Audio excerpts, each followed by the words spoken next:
This is St. Louis Cardinals baseball. Downtown St. Louis, it's going to be buzzing this weekend. Blues hockey in the Stanley Cup final. And here at Busch Stadium, game one of a 3-game series. It's the Cubs and Cardinals, and we've got everybody here on the telecast. That's Rick Horton. I'm Dan McLaughlin.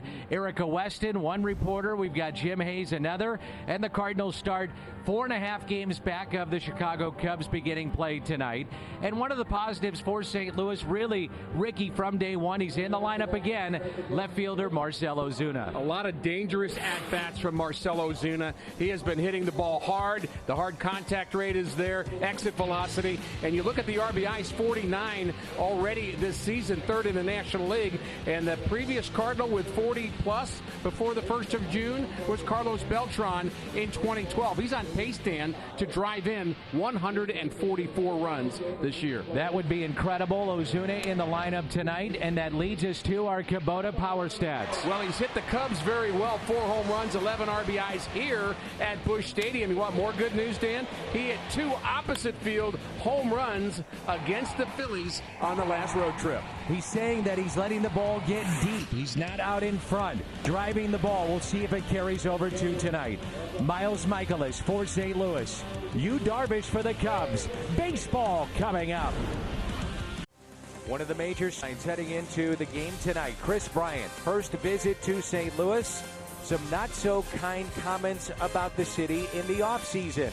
We'll find out the fans' reaction very quickly. He's batting second tonight. With more on that, let's check in with Erica. Dan, the Cardinal fans will certainly make their feelings known when Chris Bryant steps into the box for the first time this season at Busch Stadium after those surprising comments made this offseason saying, who would want to play in St. Louis? It's boring. It's a place I don't like to play. Well, Yadier Molina was swift in his response on Instagram to Bryant, saying all-stars and leaders of their teams do not speak badly about any city. There should be respect, and you should play and compete with respect. Only stupid players and losers make comments like the ones made by Bryant and Dempster. With more on that, let's send it over to Jim Hayes. Erica, it's been a while since Bryant made those hurtful comments. As he visits St. Louis, the question is, will Cardinal fans let bygones be bygones?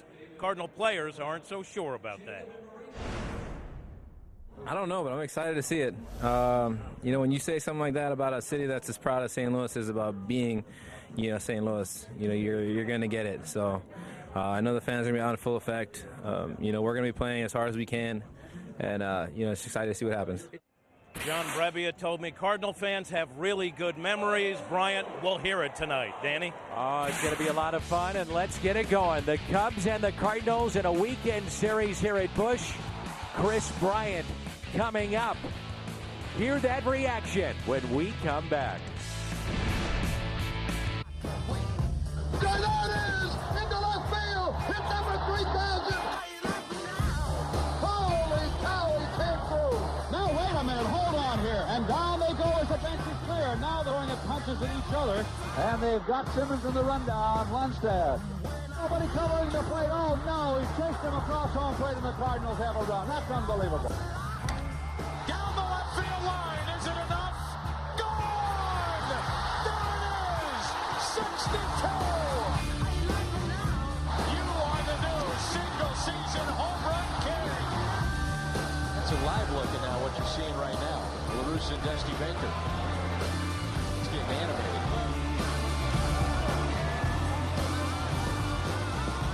This ball gets away. Here comes the winning run. It's Chambers, and the Cardinals win it. A come from behind victory in the bottom of the ninth. I don't know about you all. I find St. Louis to be pretty exciting many times throughout the years.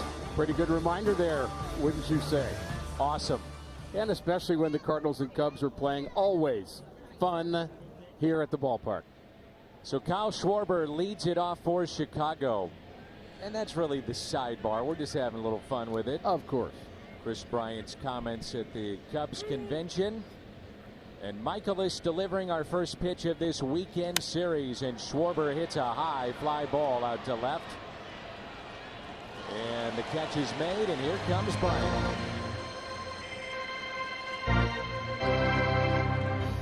Batting second, number 17, third baseman, Chris Bryant.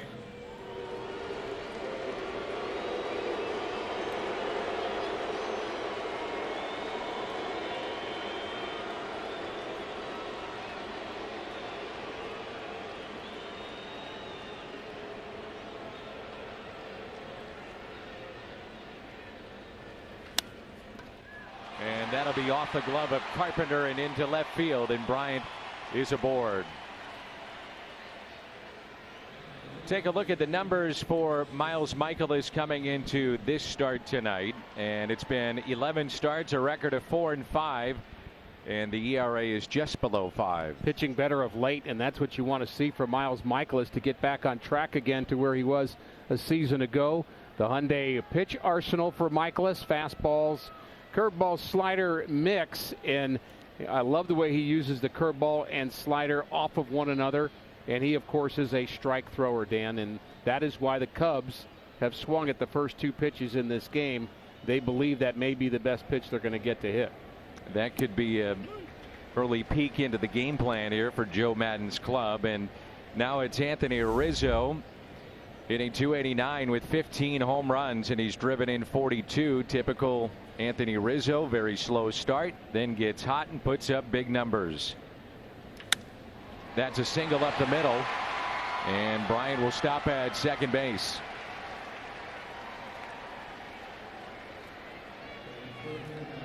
A look at the lineup for Chicago tonight: Schwarber, Bryant, Rizzo, then Baez, Hayward, Russell, Caratini, Albert Almora Jr., and the pitcher batting ninth, Yu Darvish. Really can't fall asleep anywhere in this Cubs batting order. They're good from top to bottom. Joe Maddon has a very good offensive club, and they've had their down times in the last couple of weeks. The Cardinals, of course, we know they've had a rough May, but the Cubs have not played very well the last 2 weeks, so the Cardinals really haven't lost too much ground from them. 4.5 games out. Right. Cardinals came in, and then they were swept at that tough Wrigley series, and really since that time it's been a tough go overall. And a swing and a miss by Baez again now. 4 hitters, and 3 of the 4 swinging at the first pitch. I think Baez wakes up in the morning swinging the bat. Big time. I can't prove it, but I think he's got a bat right next to his bed, wakes up, probably hits a lamp, doesn't care. He's swinging.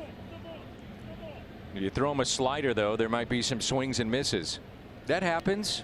He's gotten better at hitting the off-speed pitches. He is truly one of the best players in this game. I know he's a Cub, but I'm telling you, he can play. Flat out play. Yep. Nice pick there by Matt Wieters. 3rd consecutive start. Wieters is your starter now, and Andrew Kisner has been brought up, and Yadier Molina is on the injured list. Something that was discussed on the pregame show, and Wieters has done a tremendous job as a backup.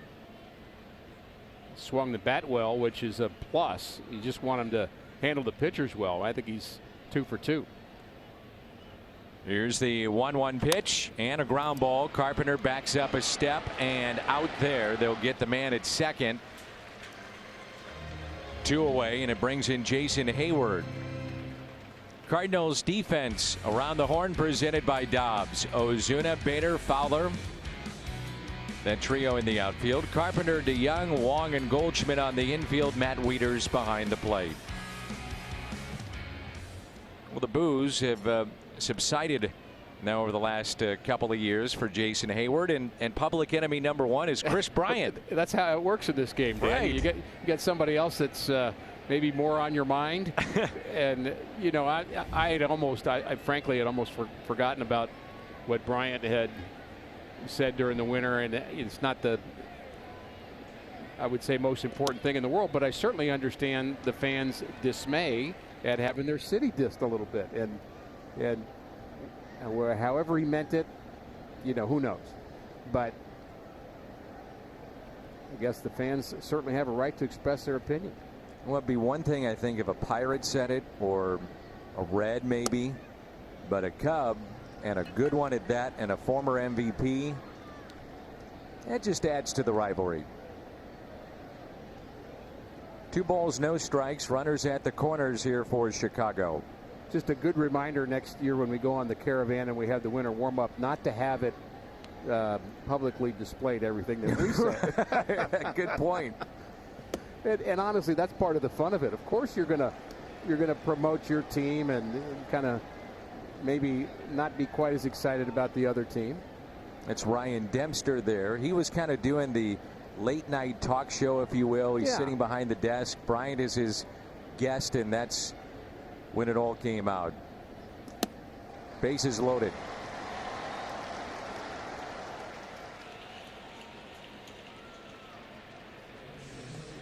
Let's take a look at Rick Horton's Toyota key to the game. Well, I thought long and hard about this. The Toyota key to the game is 2018 miles. Now, that's not what the odometer says on my Toyota, although it's pretty close to 2018. What I mean is it needs to be the 2018 Miles Michaelis that pitches here today. If he is at that level, the 18-4 guy that we saw a year ago, all the other stuff doesn't matter. What you do offensively, risk, that'll take care of itself. Miles can actually dominate a game when he's right. Addison Russell served a 40-game suspension handed down by Major League Baseball.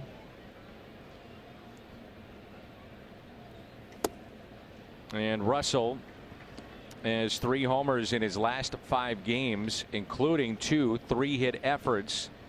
His average, because of a limited time, has jumped 75 points. The bases are loaded, 1 ball and 1 strike. And a fly ball to the former Cub, Dexter Fowler. The Cubs strand the bases loaded. Carpenter is back at the top of the lineup. Carpenter, DeYoung, Goldschmidt coming up. No damage done, and there's no score. As a leadoff hitter in his career, Matt Carpenter is a .284 hitter. Every other spot in the lineup, it's .244. So he's back in that familiar spot. Then it's DeYoung and Goldschmidt, Ozuna, who we highlighted in the open, Matt Wieters, Dexter Fowler, Colton Wong, Harrison Bader, Miles Michaelis, the Buick Cardinals batting order. What do you think, Ricky? Carpenter back at the top. Well, the outlier is that this year he's been better in the other spot than in this spot. That's what's odd about the numbers that you just gave. And I think, personally, I've always felt that, you know, when Matt's hitting, he could be hitting 8th, 9th, 1st, 4th, doesn't really matter. If he's not hitting, it doesn't matter where he hits either. I don't think there's as much to that as we say. And I think the reason he's moved to other places is because he's not hitting. And that's why those numbers are different. But I just hope that, as he has said, he's close. Pinch hit home run yesterday. And you make this move, too, because you slid Fowler into the top spot last Friday, and he was 0 for 19 until a base hit yesterday. And then Wong in the top spot went 0 for 4. So a little bit of necessity as well for this move. And you could also throw in Harrison Bader, who would probably be another choice for that. And he's not swinging the bat very well right now. 1 ball, 1 strike. Yu Darvish in year 2 of a $100 million plus contract. He's 2-3 in the ERA of 5.40. And the walks, Dan, are high. 38 walks in 55 innings. Strikeouts are fairly high, but very different than Miles Michaelis, the Cardinals starter, who rarely walks batters. Hyundai pitch arsenal. And he's got the whole kitchen sink for you. The split, the cutter, curveball, and he's going to throw slightly different arm angles, change his speeds well. And we know how good he can be, but he just kind of hasn't been the same guy the last couple of years. The velocity's down. Not only is his velocity down, but everybody else's is up. Think about that. Adam Wainwright's velocity's not down. Everybody else's is just up. Everybody, it seems like, throwing mid to high 90s.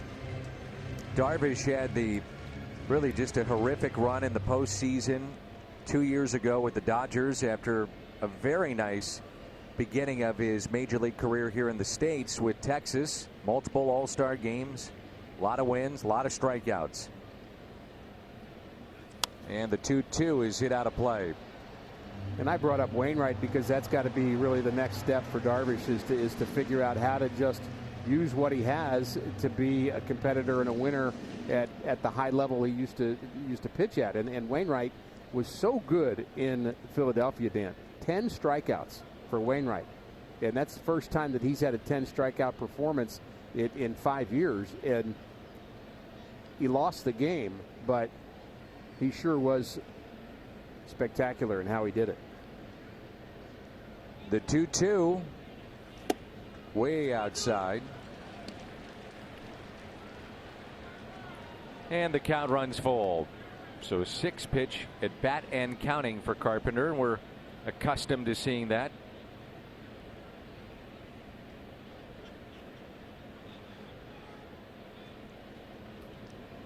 Joe Madden, midway point of last year, was putting 4 outfielders against Carpenter, but just the shift here.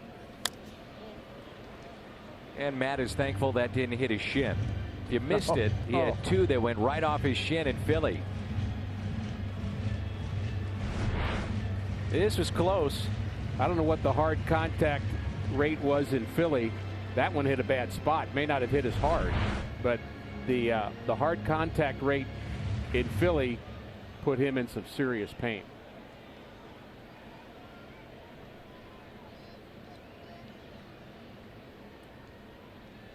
The 3-2 pitch again, and it's a leadoff walk.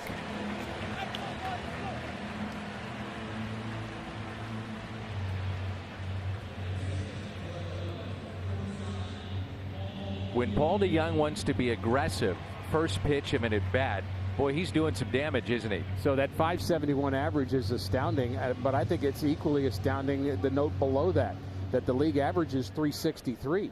So we talk about the Cubs coming out here and swinging at Miles Michaelis. Why not?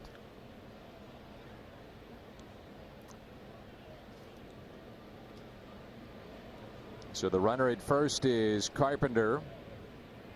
And a wild pitch to the backstop it goes. So I'm curious your thoughts on this. Going back to the first pitch, whether you go for it or not if you're DeJong. You highlighted all the walks by Darvish. He's having issues with his command in that regard. He just had an 8-pitch at bat with Carpenter. Do you go after the first pitch? Now there you don't, but generally speaking. I think he was ready for it, and I would think you should be. I think when a pitcher's struggling with his command at the big league level, now if you're in little league and somebody's just throwing 4 balls in a row, you might have your son or daughter take that pitch. But at this level, you're bound to get a pitch you can drive and handle.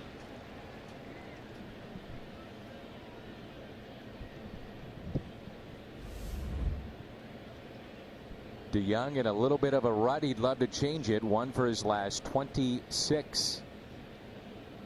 And the 2-0 fouled back.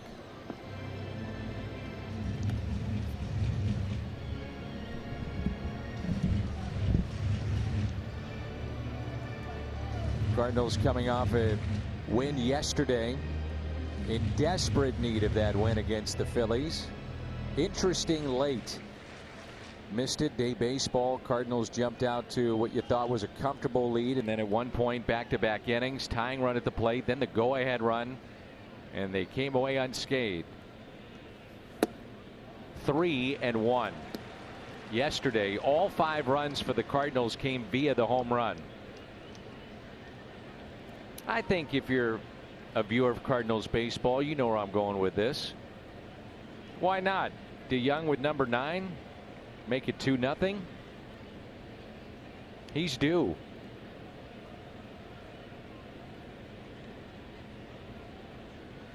The 3-1 pitch. He'll take the walk, and nearly another wild pitch. So 13 pitches by Darvish, 2 walks, and the Cubs defensively, Schwarber, Almora, good defensive player in center. Hayward, we know about the great defense in right. Bryant, Baez, Russell, Rizzo on the infield. Caratini behind the plate, around the horn, presented by Dobbs. This is the guy you want at the plate with runners on, and that's part of the equation of dropping him down. And I thought he took some of his best at bats in maybe 5 weeks against the Phillies in those last 3 games. When he was in Arizona, he was the guy. And I think if he's the guy, putting him in the 3rd spot in the lineup makes sense to me. And I've kind of been advocating him being the 3rd spot anyway. I like him here. I like him in a dangerous situation. I like the guy on deck in a dangerous situation. And Dan, the story of the Cardinals' struggles in the last few weeks has been not capitalizing on moments like this when the other team's trying to give you runs. So it's imperative that you get something here. Drive the ball, something happen positive. And it may be that the first pitch is the best pitch for that to happen with. Goldschmidt homered in game 1 against the Phillies. And the first pitch to the Cardinal first baseman. By the way, you touched on it. 38 walks, now up to 40 for Yu Darvish. Well, it's imperative to try to strike early because he gets better as he goes along. 21 of the 40 have come in the first 2 innings.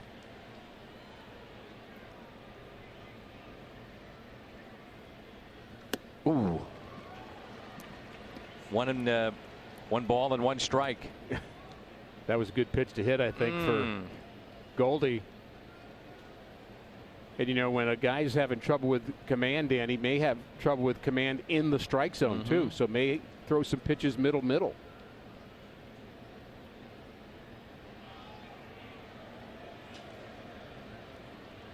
Michaelis seemed like it might be an eventful top of the first. He had 6 hitters that he faced. The bases were loaded. That was 14 pitches. Darvish 15 pitches now and nobody out.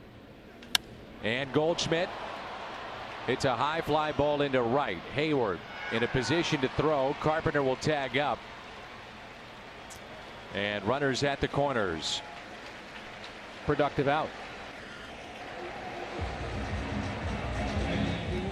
And almost more than that. This is amazing when you think about the production of Ozuna. You said he's on pace for what, 144? 144. Which would be ridiculous, but he's got, look at this, 49 runs batted in, 49 hits. That's production. These are the guys you want up. You got 2 on for Goldschmidt, now 2 on for Ozuna. Situational hitting here, drive the ball into the outfield. Popped up. Right field. Hayward. Great arm. Throw to the plate. Carpenter racing in. He's safe. Ozuna. It isn't even June. He's driven in 50, and it's 1-0 Cardinals.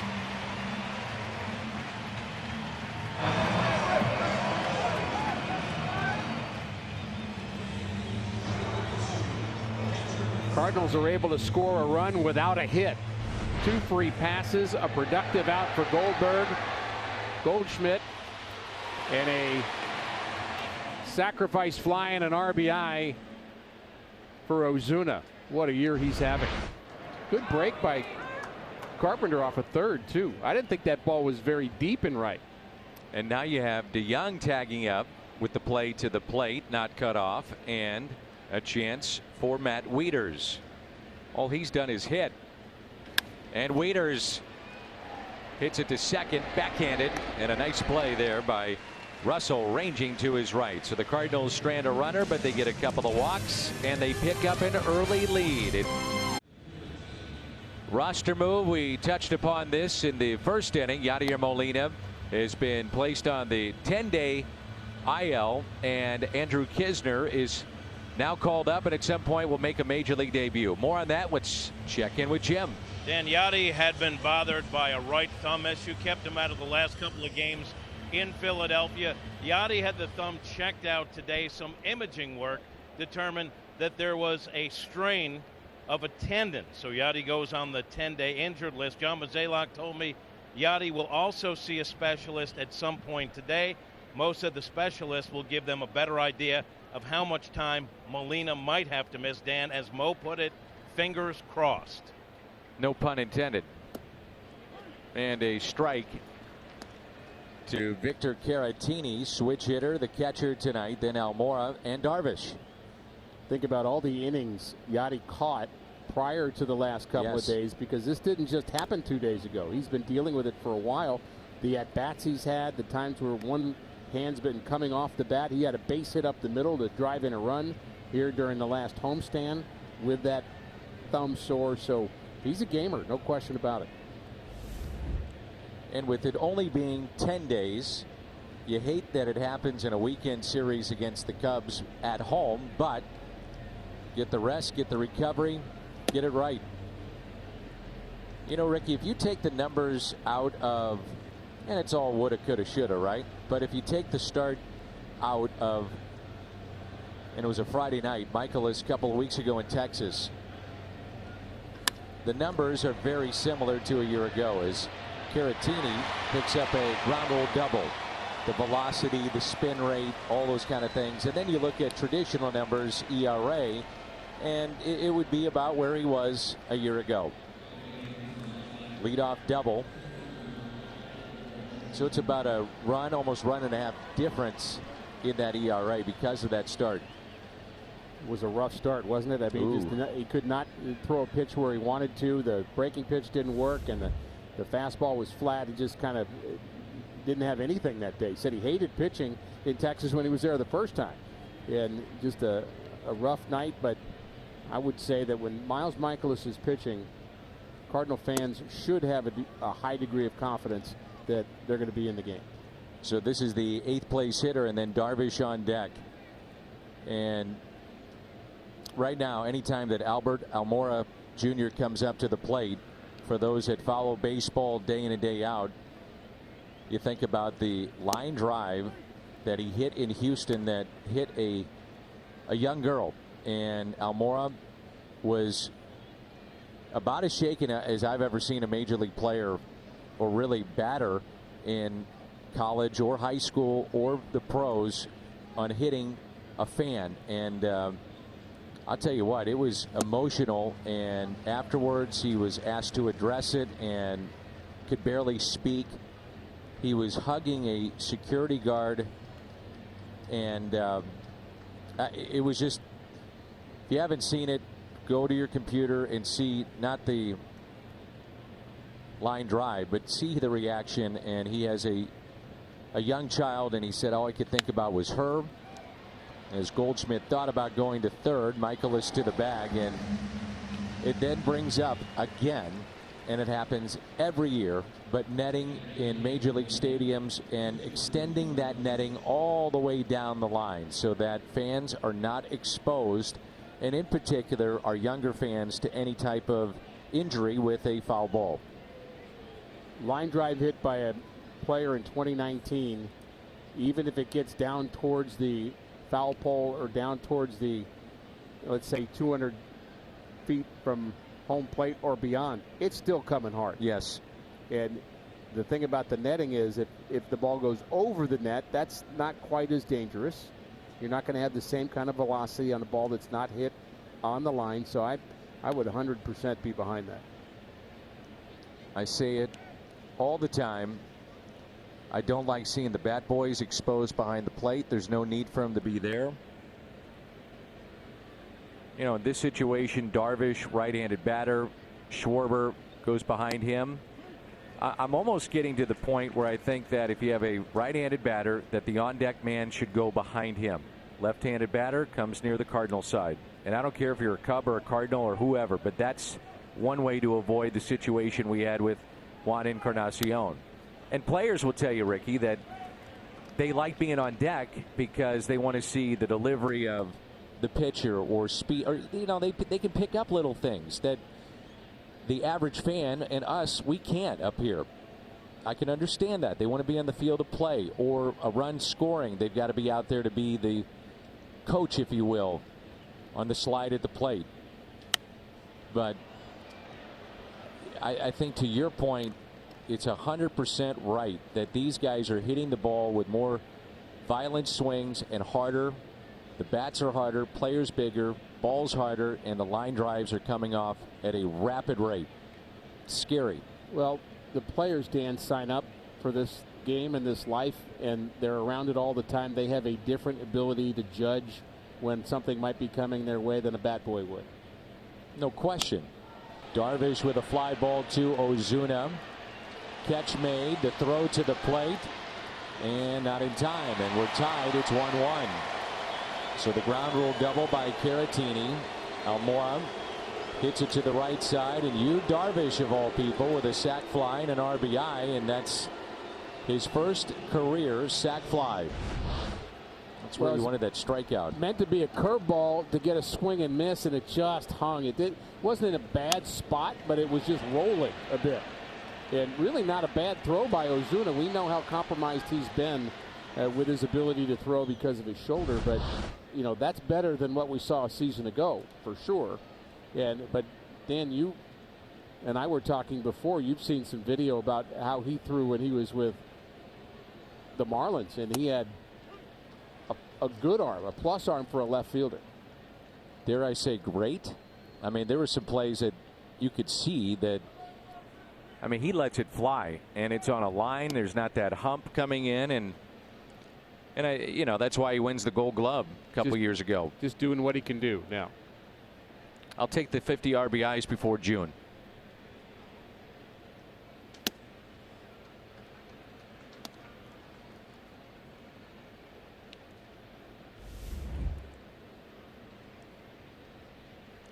Here's Schwarber, 2 balls and 1 strike in the leadoff spot, which is, you know, you say, is it highly unusual? I don't know if it is anymore in this day and age. Carpenter's at the top. He's not your prototypical leadoff man. That's right. Joey Votto's been leading off some. And a strikeout. First of the night for Miles Michaelis. Yu Darvish picks up the run batted in. We're tied 1-1. ML Park app will complete your next visit to Busch Stadium. Buy and manage game tickets, redeem special check-in offers, access exclusive content, much more. Download the MLB Ballpark app today. I think the crowd tomorrow, it'll be fascinating here at Busch Stadium to see how many Cardinal fans are here. And normally I would never say that because I've never had a reason to say that. But when you're in the Stanley Cup final, going head to head with it, you can understand why. And many fans from Chicago make this trip anyway to St. Louis, and you just wonder if it's going to be a lot more blue tomorrow in the seats. Well, the other side of it is there's several people that will come a long way to watch a Cardinal game. It's amazing how many folks from, you know, it's just always a reminder to me that this is a regional team. This is not just a St. Louis team. Of course, St. Louis is the name on the uniform, and yet it is a regional team. Folks will come from Arkansas and Iowa and you name it, Nebraska, to watch Oklahoma, to watch Cardinals baseball, and maybe they have more ticket availability, and maybe they'll be here tomorrow night. Why not? 2 balls and 1 strike on Dexter Fowler. And a ground ball softly hit into the shift, and there's 1 away. So we'll have the Fox Sports Midwest set there tomorrow, pre and post game shows before game 3, and it's going to be wild in what is one of the great weekends of sports in the history of this town. Cubs, Cardinals, Blues, Bruins. The Stanley Cup final is here. I've got my Tarasenko jersey. I'm ready to go. And you'll be there tomorrow night, right? Yes, I will. Game for baseball will be on Big Fox. So we'll be on that main channel with Blues pre and post game shows.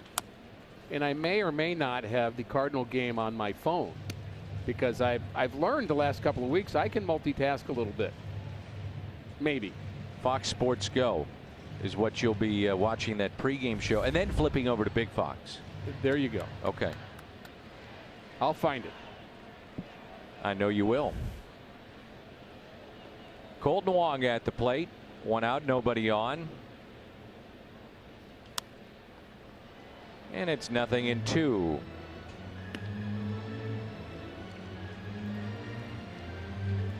Harrison Bader behind the left-handed batter, and that is a rubberized on-deck circle that if you ever see a game and we have rain, they pull that because many years ago Albert Pujols on a pop-up defensively slid on that, and they said get that thing out of here when it's raining.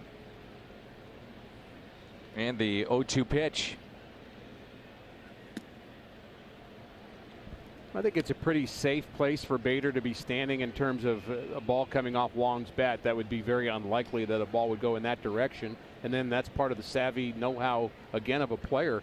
But he's also getting a better look at Yu Darvish from there. Some pitchers don't like that. As in, all pitchers don't like that. Right.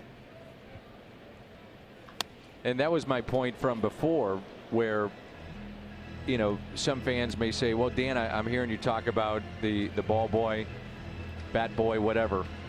But what, you know, why not send the on deck guy down in the dugout? Let it, well, the players like to see things from this vantage point when they're on deck.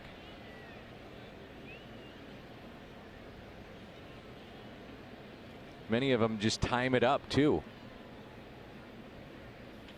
Wong softly to second base. 2 away. Reminder that baseball tonight brought to you by Budweiser. Wherever legendary MLB moments happen, Budweiser will be there.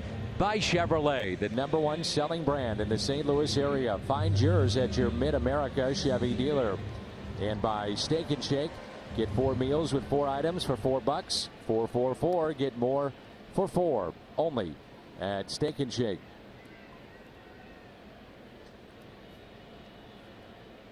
Can you think of a more exciting weekend? Cubs Cardinals Stanley Cup final. I was thinking when McGuire was going for 70 against the Cubs, the Rams were in action down the street. There's been World Series games head to head with the National Football League, but nothing like this. I guess if we were having a PGA championship going on the same weekend, no, that would be better. We'd be all over the place. We were in Kansas City last year during the PGA championship and gone the entire week of the practice rounds and the other events leading up to it at Belle Reve Country Club. I must admit, I did follow. I'm sorry, Al, if you're listening. You were my partner that day, and of course I would listen and hang on every word that he would say, but when Tiger was in contention, let's just say I watched a lot of golf shots from the booth in Kansas City.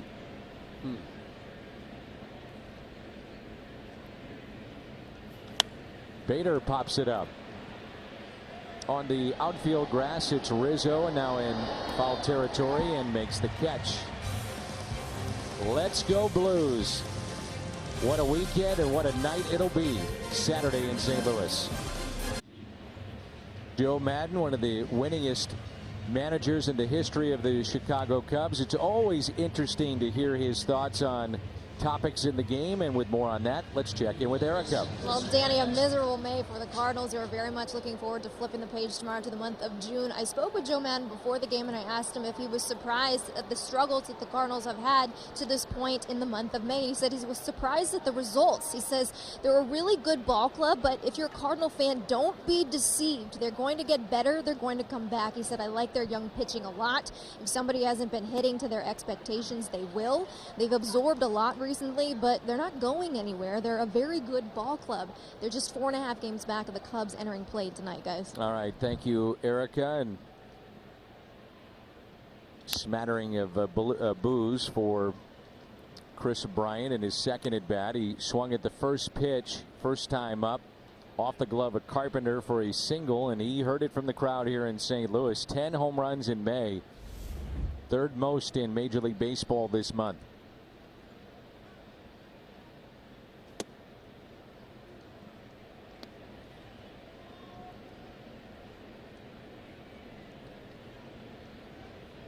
What do you think would have happened if he got drilled?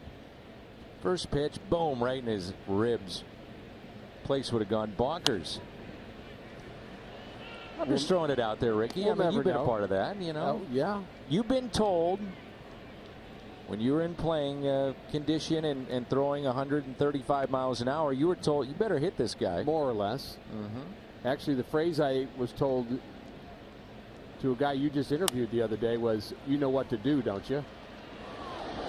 Would that be a shortstop? Kind of spunky? Yeah. A lot of fire? Yeah. Played on the East Coast? Yeah. But he was a Cub at the time. Oh, okay. Famous trade that he was a part of. We're talking about Larry Boa. It was in Wrigley Field. Is that right? And what happened? Whitey Herzog had walked a batter in front of Larry Boa to pitch to him, and he hit a triple. Drove in a couple of runs. Didn't like that they walked the guy to pitch to him. Stood on third base and pointed into our dugout at Whitey. And we saw it from the bullpen. And a few innings later, I came down and I was getting in. I warmed up. I'm getting ready to come into the game, and one of our coaches, won't say who he was, but might have been Hal Lanier, said, "You know what? You've been watching, and you know what to do, right?" And it was my rookie year, and I said, "Yes, I do." And you did it. And I did it. But you didn't hit him, right? No. You just made him know that we were not happy with what he did. I threw one in that kind of, the old Charlie Brown cartoon when the ball's inside and everything goes flying, the helmet, his shirt comes off and the bat goes flying. It was one of those. It was a good one. Okay. And got him out on a changeup, challenged him with a changeup next pitch, and got him to pop out to the second baseman. And he ran right by the mound, and I thought, he's coming to get me. And he ran just past me, and Terry Pendleton, because he was yelling at me the whole time. And Terry said to him, "Hey, there he is, go get him." And I said, "Not a good idea." I thought you were my buddy, Terry. What are you trying to get a fight going here? Oh, that's funny. All is forgotten. I told Larry Boa that story years later. He didn't remember it as much as I did. But it happened. I'm sure. What about when a guy makes an out and they run on your mound? So they make the out there, they're running back into their dugout. That's kind of what he did. Okay. And I mean, that's a no-no. You can't do that. That's your mound. Here's Baez. Half the time. Well, that's true. But you got to think it's your mound all the time. Okay, I'm giving you a teaching lesson here. It's helping you. Well, a pitcher in Miles Michaelis right now has to believe that this is my game. You're not going to hit me. And I know how good Baez is, but I'm not going to be defensive pitching to one of the game's best players. If I make my pitch, you're out. That's how you have to think. Now, it might not happen, but that's how you have to think to pitch. You have to be so Chris Carpenter-like. And even if you don't have his stuff, you have to be that way. Baez 3 for 12 with a home run against Michaelis, the only Cub that is homered against Miles. We're tied 1-1. Yu Darvish with an RBI, and Marcell Ozuna with a run batted in. 3-1.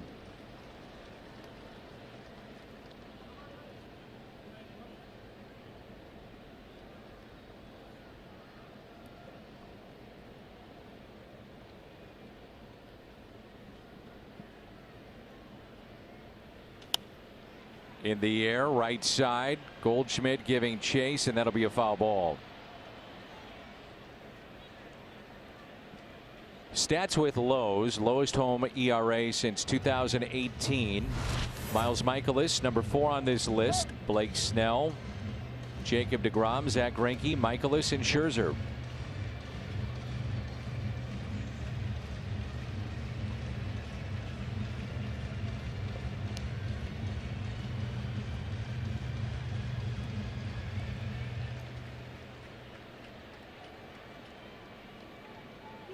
Baez 19 strikeouts in his last 11 games. Ooh. And he got one to hit and missed it. Popped it up. And that'll be a 1-2-3 inning of Bryant, Rizzo, and Baez. Michaelis, Carpenter, DeYoung coming up for St. Louis. We're tied into the game. Alonso, the Mets, tied Mark McGwire's rookie record for home runs prior to June 1st. He's got 19. The Rockies have won 5 straight.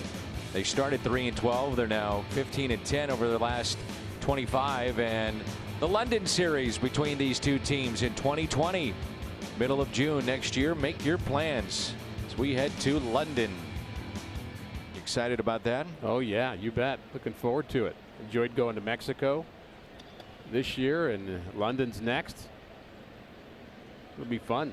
Long trip, but worth it. And playing the Cubs there. It'll be interesting to show the rivalry that I'm sure not many people there will understand, but the rivalry will transcend continents.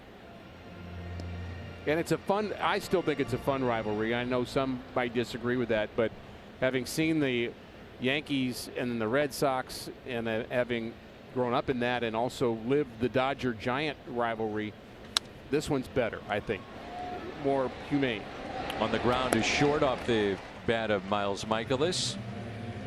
Kia give it everything. Matt Carpenter since 2018 against the Cubs, and that's the reason why Joe Madden, middle of last year, put 4 outfielders to defend Matt Carpenter. He had 8 home runs, 6 doubles, and he drove in 21 since 2018 against Chicago.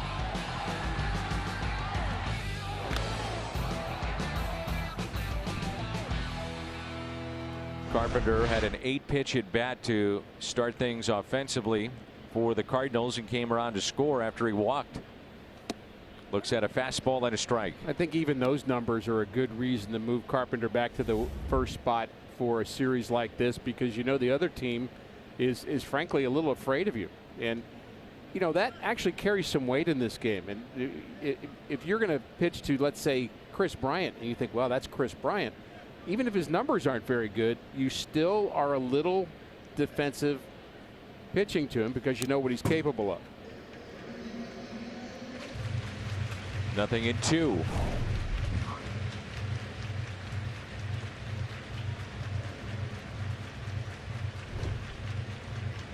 Just caught Caratini behind the plate, so Laz Diaz giving Caratini a little chance to regroup.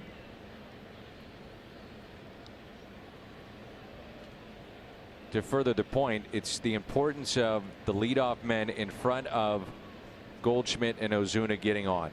And we see that tonight. With a walk, scores a run. Giving those guys a chance. Let's hit down the left field line and out of play. You know, we just highlighted Caratini. Just makes me think of the point you made earlier about Almora Jr. and just that sick feeling after him hitting that ball that hit that 4-year-old, I believe. And Caratini certainly understands a little bit about what it feels like to hit a ball and kind of wish you hadn't, because he's the one that hit the ball off of Ponce de Leon. Good point. In fact, Caratini was so kind of distraught about that. He and several Cubs went to visit Ponce de Leon, and because he had to stay in Iowa where they were, and I thought that was a pretty nice display of, again, humanity and sportsmanship both. And a swing and a miss.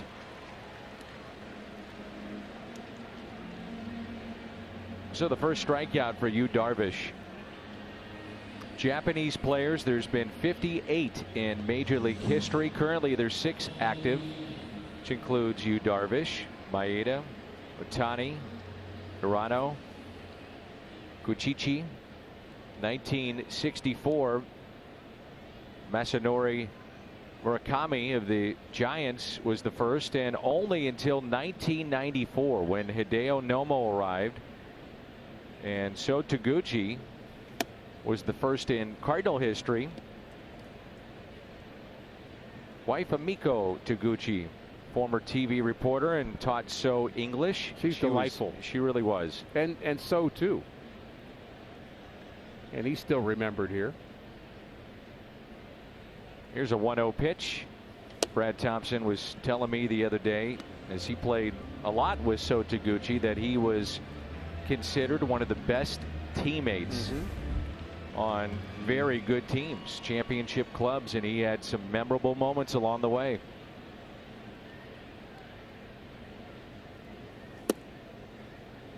In one year where I know he had more than 400 at-bats. I can't remember exactly the number, but he was not an everyday player, yet he had 400 at-bats. So he was the fourth guy. He'd fill in for this guy, come in the middle of the game, and he just played. You just couldn't wait to get him in the ballgame because he was performing so well. That was in 2005, I believe. And he hit 288 that year. The following year, he'll always be remembered for his home run in LCS off of Billy Wagner. And when he first got to the States, I might be able to get him out, it seemed like. You know, he couldn't catch up with a fastball. So true. We first saw him in spring training, and I think the thought we all had, Dan, is what do we have here? And we found that he was Caratini gets it again, but we found that he was very sound defensively. There was never an issue there. And such a good athlete, he was able to catch up to the speed, if you will, of Major League pitching. Remember Kyle Farnsworth, he turned on a 100-mile-an-hour fastball at Wrigley and hit it out. And then the Billy Wagner home run.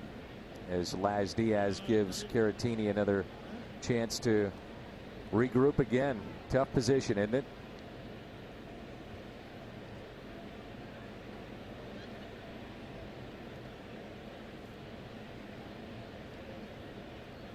3-2 the count on Paul DeJong.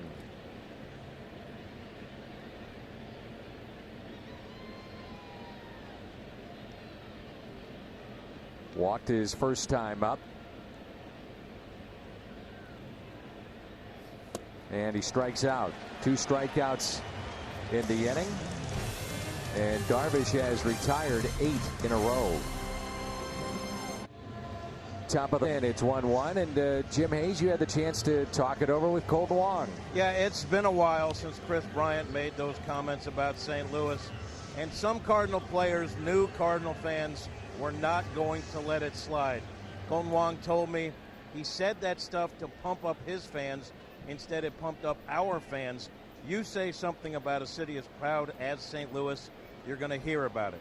And Dan, to be honest about it, Cardinal players say the back and forth was really a fun thing and adds to the rivalry. Really only semi-serious. Some fans might agree, others may not. Adds to the rivalry, for sure. Well, if it's semi-serious, then it's also semi-not serious. Yeah. And where are you on this?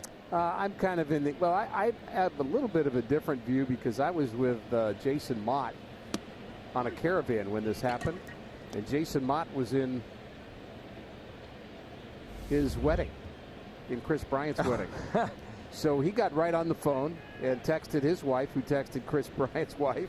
And they kind of got to the bottom of it. And his comment was Chris Bryant's really kind of a shy guy. He's not really much of a talker and not really, certainly a rabble-rousing type guy. He'd be the opposite of that. So I guess I kind of thought of it as just a little bit of fun at the time. But, you know, everybody's got a right to feel the way they feel. On a 1-2 pitch, Jason Hayward singles to center field. It's a jam shot, but it got the job done. Michaelis tried to get it up and in. It came back over the plate just a little bit. The velocity was there, but drops harmlessly in front of Bader. Mentioned that Addison Russell was suspended for 40 games. He violated Major League Baseball's joint domestic violence policy. And there was a lot of talk as to whether or not the Cubs would bring him back. Should he come back with Chicago? Should he be playing baseball? Oh, boy. There's a lot in that, isn't there? Indeed. 1-1 our score. We're in the top of the 4th, and a 1-0 pitch now to Russell, lined out with the bases loaded. We have this exciting weekend here in St. Louis, and you've got to think that Carolyn Kendall Betts and Jim Cavanaugh and Tom Strunk, Worldwide Technology Enterprise, will add to what can be really these fun weekends with soccer around the corner coming to St. Louis with MLS, we assume. And Tom and Jim and Carolyn have done just amazing work to make that happen. And part of the conversation, Ricky, around that has been St. Louis playing Chicago in baseball, and early in the baseball season maybe the Hawks in town to play the Blues, and then soccer as well. So if you're a sports fan, you'll get your fix. And there are plenty of them in the region for sure. And the tradition of Cardinal baseball, I think, you know, the tradition of the Blues too. And yes, it's been a long time since the Blues were in the Stanley Cup final, but the tradition of what it means to be a Blues fan is pretty clear here. Oh boy. And so it's been great. And that's the great part of it. Do you want to win? Of course. Cardinals want to sweep the Cubs? That'd be a little better. Russell chops it foul. But the experience of being out here and just being a part of the sliver and the slice of this long-standing competition between Chicago and St. Louis, it's fun. It's a story. You'll remember it. And there are plenty of folks here. We highlight this every time it happens, that, you know, maybe one in the family's rooting for the right team and one's rooting for the wrong team. But it's okay. You still get together and have holidays. Yeah, work it out. Yeah. Gets ugly in the later hours of those holidays, but whatever. Might be cooking your own dinner, perhaps. Yeah. Sleeping on the couch. I mean, those things. It happens. Can and should happen. Here's a 1-2, and that's outside. And when I was talking with Tom Strunk and Carolyn Kendall Betts and Jim Cavanaugh about it, they said, you know, we have seen this. We've seen the Blues and the Cardinals and the Cubs and the Hawks, and we want to jump in and be a part of that, and we can make that happen. Just walk right up the street in that brand new stadium that'll go up. And it's past Young for a base hit into left. So back-to-back singles now, both coming with 2 strikes on Hayward and Russell, and that's the 4th 2-strike hit given up by Michaelis tonight. And this is a breaking ball that rolls again. It's the same pitch that was a sacrifice fly that Darvish had to drive in the first Cubs run. The curveball, which really was not there in that game in Texas we talked about, Dan, it's a little more average than it should be for Miles Michaelis in terms of what he typically does. And doesn't mean he won't find it, but right now it's spinning out of his hand a little bit. The break is there, just not as sharp. It's not a swing and miss curveball right now. Caratini had a ground rule double. And we've seen, Ricky, and you know better than most, you get a feel for that slider or that curveball sometimes, not always, but as the game goes along. You might get it doing your warm-up tosses. In fact, you probably do that when you go out the next inning. Your curveball's not there. You'll go out and maybe throw 4 or 5 of them in your tosses between innings just to try to get it right. 1 ball, 1 strike. Caratini here, Almora on deck, and then Darvish. First 2 have reached for the Cubbies. We're tied 1-1 here in the top of the 4th.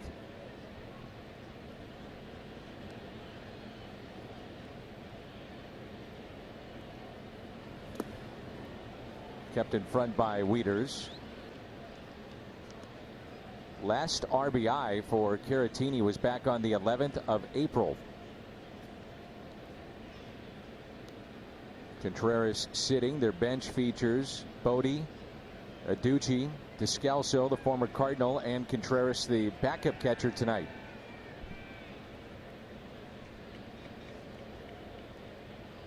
Well, I happen to know that Jim Aducci, who is on their bench, I happen to know his dad is watching the game tonight. And that is popped up into shallow center. Aducci is a left-handed batter. And his father was a left-handed batter, and his father is expecting me to show a photo of him as a St. Louis Cardinal in 1985. It actually was 84 when Jim got called up to the big leagues for a short time, and his son now playing for the Cubs, so be interesting how that rivalry plays out in their family. But Jim works for the White Sox and has for a number of years as a hitting coach for their batting cage facility that's open to the public, so he kind of has a relationship with the White Sox. He's a Chicagoan to begin with, played at SIU Carbondale. Great baseball program. Huh? He was a Saluki and a great friend and teammate of mine. Played winter ball together, and I know he's proud of his son getting a chance to be with the Cubs at the big league level. You know what a Saluki is? I don't. Egyptian dog. Huh. Just thought I'd tell you that. Now you feel better, don't you? Well, it's let's see, 8:20. I hadn't learned anything yet today. Now I have. That hurts. Well, I've learned something. You want to learn something every day, right? I was talking to you before the game, gave you all kinds of info. Like I said, 8:20. I finally learned something. Thanks. Back to Michaelis, could be 2. Out there, the turn, double play. 1, 4, 3 off the bat of Almora. You learn anything on this one? Yeah, pitchers like double plays. Days like this weekend, starting 2 hours prior to every home game. Enjoy games, prizes, free North Star frozen treats while supplies last in the Ford Plaza. And that's presented by Prairie Farms. Cardinals have Goldschmidt, Ozuna, and Wieters coming up.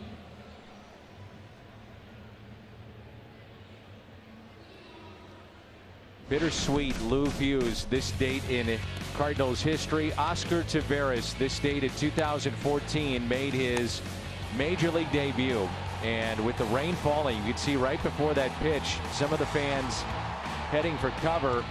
And we thought it would be the first of many here in St. Louis. And that is our Lou Hughes, this date in Cardinals history. And here's Carlos Martinez and his good friend. And you can find out more at fuse.com. Certainly a sad story, the life and death of Oscar Taveras. You look at that video, and one thing that strikes me from a baseball point of view is the finish that he had with that swing. He had a very unique style, and we certainly didn't see enough of Oscar Taveras. John Mozeliak, the Cardinals president of baseball operations, has had just about every role you can in this organization. There's a strike on Goldschmidt, 1-1, and I had asked about Oscar before he got to St. Louis, and I said, just how good is he? You know, he's in the minor leagues, he's putting up big numbers, playing all over the place in the outfield, played some center. And he said, I didn't think we'd ever get someone in baseball close to Albert Pujols, certainly here in St. Louis. He's right there with him in terms of the best players we've ever had, hitters in the minor leagues. And he struggled here in the big leagues, but you could see the talent was unquestionably there. Here's a 2-1 pitch. And, you know, you almost sound cold bringing this up, and I don't mean to be. I mean this in all due respect. From the baseball side of things, the trickle-down effect of his passing has been monumental on this franchise. So when you think about budgeting, and the Cardinals have budgets for next year and 3 years out and 5 years out, so on and so forth, I'm not going to say the term in terms of how much money, but it was an astronomical amount of money that they were ready to pay him potentially if they thought, you know, he's going to be the player that they all expected, and we're going to build around him for years to be. And when he passed away, Cardinals were left with a hole in their lineup and in right field. Jason Hayward was here, had to trade away Shelby Miller. You know, you started seeing some guys move positions in the minor leagues to play the outfield. Stephen Piscotty. As Goldschmidt lines it into left field. And from a baseball look at it, and again, I don't mean it disrespectfully at all, it has had an enormous impact on the franchise. Yeah, no, you're talking about it just as you say from a baseball point of view, the hole that it left in the hearts of his teammates and the people that cared about him, the families of he and his girlfriend. And I mean, that's just, I mean, to hear, you know, the Cardinal people who are close to that talk about it, I mean, it's an awful time. I mean, there's no doubt about it. And then you're left to handle the business later of what that means to the franchise. And, you know, special players, I mean, there aren't a lot of special players in this game.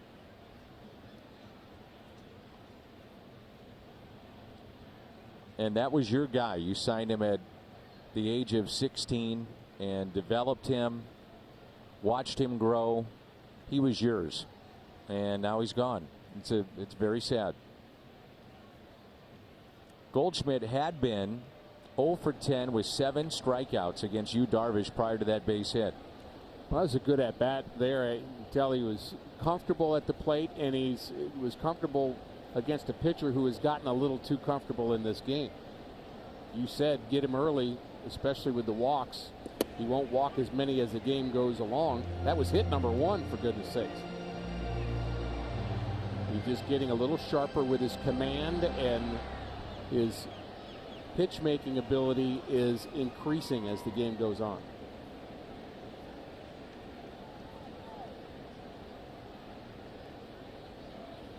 Ozuna pulls it foul. Now a quick word from Great Southern Bank.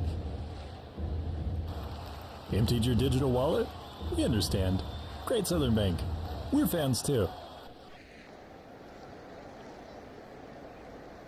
0-2 on Marcell Ozuna.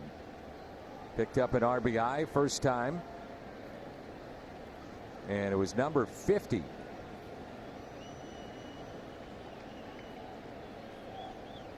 And the 0-2 pitch by Yu Darvish. Got him. So Ozuna strikes out. That is 3 tonight for Darvish. Ozuna, by the way, 50 runs batted in 56 games. Not bad. And not a bad look at that pitch. He was off the plate. He was just trying to protect. I still think we're at a point with Marcell Ozuna that when he comes to the plate, I'm paying attention. Me too. Hits the ball hard. He does. And part of the reason he's hit into so many double plays, 11 of them. Talking with Marcell about that at the team hotel the other day, and he said, Dan, I'm hitting the ball hard. I hit it right at guys. I got to stop doing that. Get away from these double plays. Matt Wieters, another start tonight, and yesterday a start and another home run. Yeah, this is how you stay out of the double play. You just smoke one over the wall and right. Wieters has been filling in very well. Bat speed has increased, Dan, as the season has gone on. Definitely. We first saw him when he arrived in spring training. Both of us made the comment, you know, he's been around for a long time. Maybe, you know, age catches up on guys, plays a tough position, but the bat looks a little slow. And then as the season progressed, we said, nope, this guy can play. That's right. Just took a little time. Ricky, he's only had 31 at bats, and the production from Wieters is 9 runs batted in and 3 home runs. I mean, that's hard to do in game number 56, have 31 at bats, stay sharp, and then be productive in a spot that he's never been accustomed to, which is being a backup.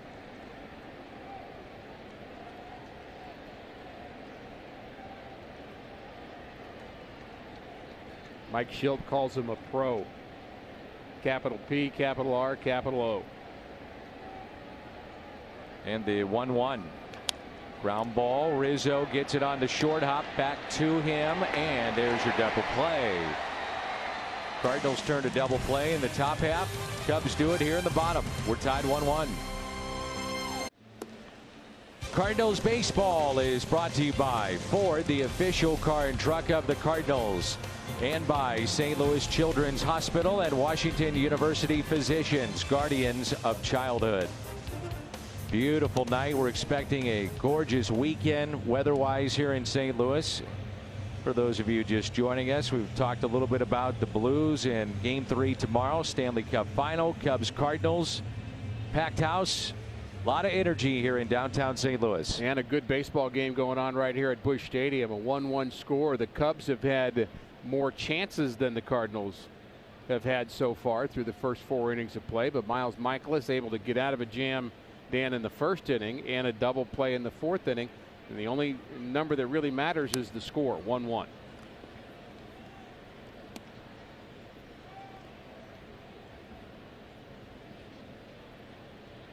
Yu Darvish, a sac fly, picked up a run batted in the second to tie the game. First ever sac fly for Yu Darvish. And there's one away. Phillips 66 ticket vouchers are back, and they're better than ever. Fill up at Phillips 66, 8 gallons or more, and you can get a voucher for up to 50% off on up to 8 tickets to a Cardinals home game. Visit Cardinals.com/Phillips66. With Rick Horton, I'm Dan McLaughlin here in the booth. Mitch Smith helping us out up here. Erica Weston, reporter on the scene with Jim Hayes. Big game, game 1, Cubs Cardinals. Top of the lineup, Schwarber way out in front, and that's strike 1. That looked to be a little sharper, didn't it? Better curveball, yes. And you could tell by the swing of Schwarber that he either wasn't looking for it or just couldn't flat out hit it because it had a sharper downward break. That was a great look at that. Very, very different, and it may be a nuanced look. You can just tell. We can see it from up here, Dan. And reaction will tell you from the hitter, but you can see how sharp the ball is breaking downward when it's right. There's another good one. 2 strikes on Kyle Schwarber. And that's actually good news. If Michaelis has found that, Dan. Yeah. Watch out, huh? Watch out. Could it be a byproduct of 67 pitches too, where you maybe get a little bit more worn down and could you know there's concentration more with the pitch, whatever. It's such a feel thing. It's if you were to try to explain why you're good on a particular day of throwing darts at a dartboard, you'd say, well, I don't know. Is it my hand up a little? Am I throwing it closer to my body? It's hard to explain it. It's a feel thing. 2-2 into the shift. There's Wong. Outfield grass, 2 away. And the batter is Chris Bryant. Singled his first time up, grounded out to short, 1 for 2. And some days, Dan, you're a better putter than other days. I don't know if that's true. I need a lot of work, Ricky. Oh, I thought you were going to say you were great all the time. I wasn't sure where you were going with that. Well, the reaction hasn't changed.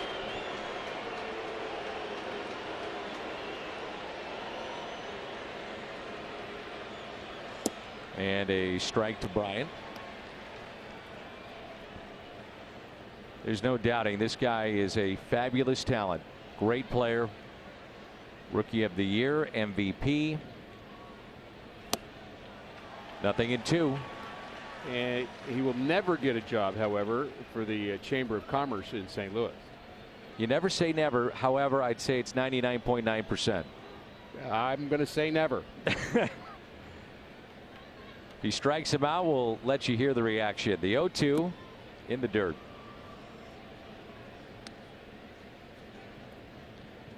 From a right-handed batter, we've talked about it before, but kind of the uppercut swing you see with a lefty to get that lift of a modern-day hitter. Launch angle. He gets a lot of that. Plays well in Chicago. Sure does.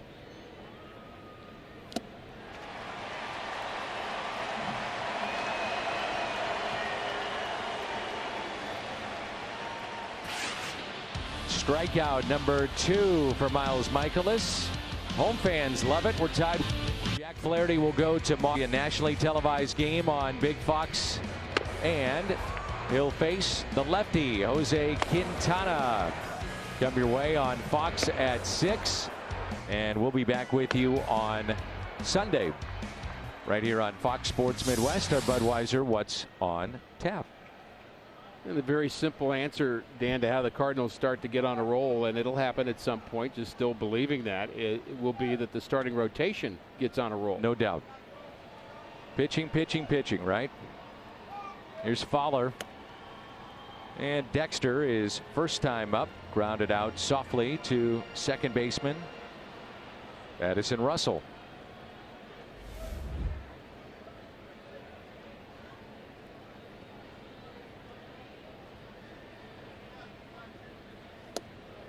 We just had the chance to visit with Rick Wiegert, who serves in our armed forces and shortly returning back to duty. Marine One. Rick, thanks for your service, and all the men and women serve in our armed forces. And he brought us a special present. This is the wrapped up very nicely. Yes, very nice. Jelly beans from Marine One. That's very nice. Thought it might be like cufflinks. I got jelly beans. I love it. That's the thing, though, Danny. Absolutely. 2-1 pitch. Hit out of play. Dexter Fowler made a terrific catch down the right field line. Many of you may have been at work, and we hope you play a little hooky on Fox Sports Go and watch us. But if you missed it, here it was, the catch down the right field line to end it. What a catch. So well timed in the corner by Dexter. Very athletic play.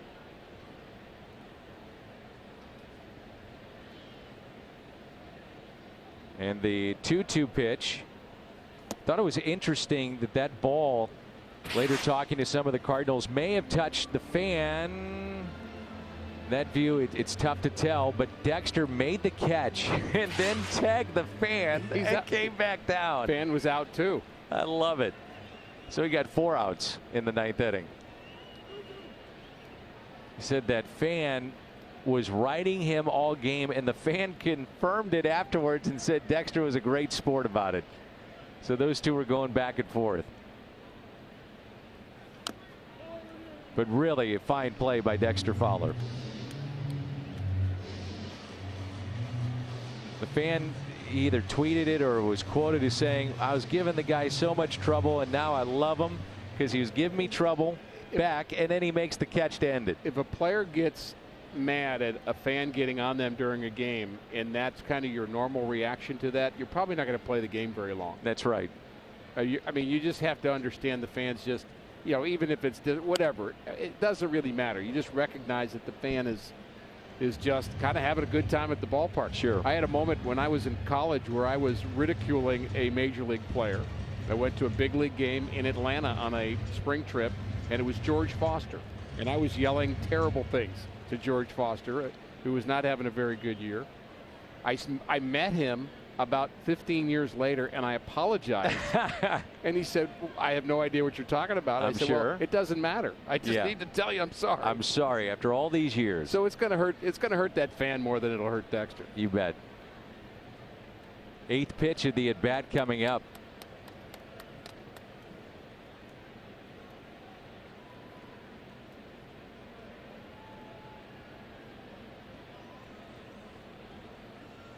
And it's taken high, so a leadoff walk. Yu Darvish walked the first 2 in this game and then did not allow a hit until the 4th, and now the Cardinals have their leadoff man on here in the bottom of the 5th inning. Got to make that walk hurt somehow, some way. Be interesting if Colton Wong might try to bunt for a hit here. I mean, you're talking about a game that has the feel of a low-scoring game. It could change, but you just don't want to miss any opportunities. And Colton has the ability. He's become a very accomplished bunter, I would say. He was in the leadoff spot yesterday in the Cardinal lineup, and the first pitch of the game that he saw, he tried to bunt it, made it a very close play, was then out. But to your point, his bunting this year has really stood out. And if you bunt here, the worst thing that happens is you get Fowler in scoring position. Now you do have 8 and 9 coming up. That's the downside of that. Here's the 0-1. Drops down a bunt. Rizzo hesitated, and everybody, oh no, should be safe. Fowler just went off the bag ever so slightly, and they hold the tag on. Oh goodness. And that's his good buddy there, Rizzo, and no argument from Dexter. If there was a chance that he'd be safe, he'd be pleading his case right now. Yeah, he needs the slide, and he doesn't slide. He just steps on the base and can't stop, comes off the base, and credit Baez for getting the tag on him. That's just a base running mistake by Dexter, and it's a big one in this game. Should be runners at first and second, nobody out. And I was almost going to say I'd like to see Colton actually drag that bunt to the right side because of the way the second baseman was playing back, Russell. I think there's some hits there. It's a fielder's choice, 3-6, and takes that hit away from Wong. Should be a base hit in my mind. I mean, because he got to the bag.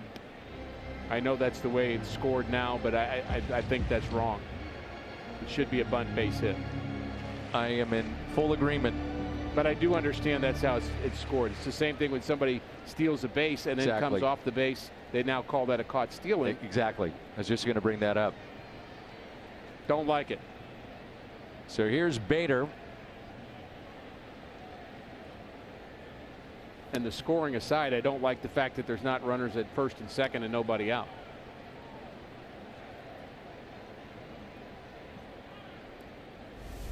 Bader 0 for 1. Popped out to Rizzo in foul territory, first time up. Big gap in left center and a 2-0 pitch. Runner goes. Caratini's throw is not in time, and a stolen base for Colton Wong. Great jump. And that's now 8 steals on the year for Colton Wong. 8 for 8. And you just think about how much he has improved this part of his game, getting a good jump. There was a time where he'd really lost confidence in stealing second base. I don't think he'd lost speed. I just think he lost that stolen base kind of persona that players develop. Lou Brock talked about that a lot during his years, and when he got into broadcasting and helping to coach in spring training, you got to want it. Now Bader hit by the pitch, and it brings in Miles Michaelis. And when you think when the Cardinals made that run last year, Ricky, and had a terrific month of August, part of it was you got to get on base, walk, hit by pitch, hit, whatever.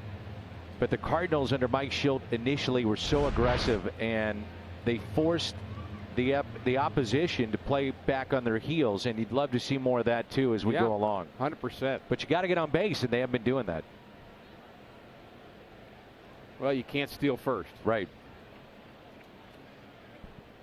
Should be bunting here and should be bunting to third. Rizzo's breathing down his neck. Thought they might do that with Michaelis. Swings the bat fairly well, and after his first plate appearance, he grounded it sharply to short. Now we'll see if they put the bunt on. Well, I wonder if this is a mound visit with Rizzo. Rizzo just came to the mound. I don't think they're dealing with that anymore. And I don't think it will be, because Michaelis went down first to visit with Pop Warner. And Laz Diaz did not point. Normally he'll turn around to the press box and let you know. Good. Rizzo definitely runs the show in this infield, doesn't he? Yes. In a good way.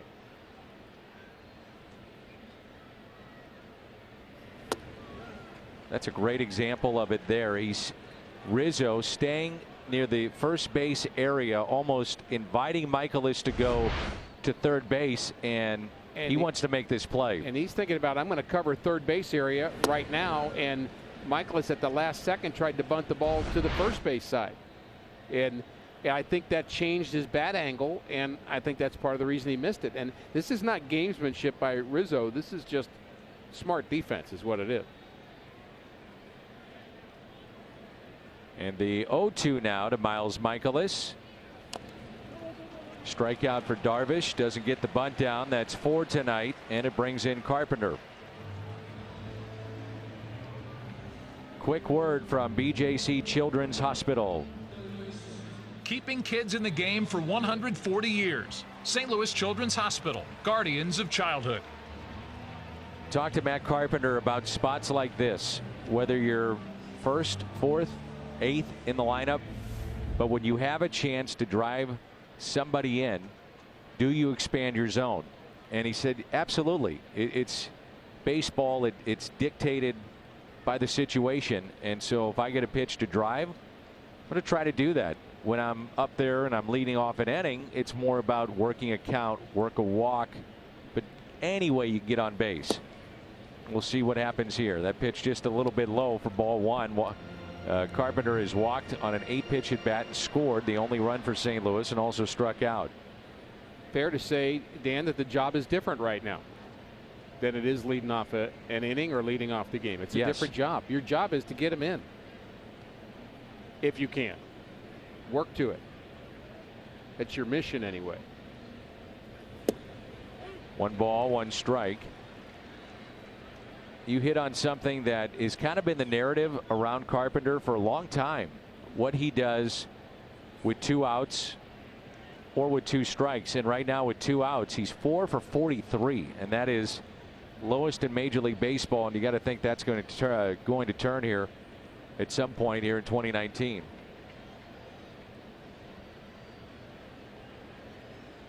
Here's a 1-1 pitch.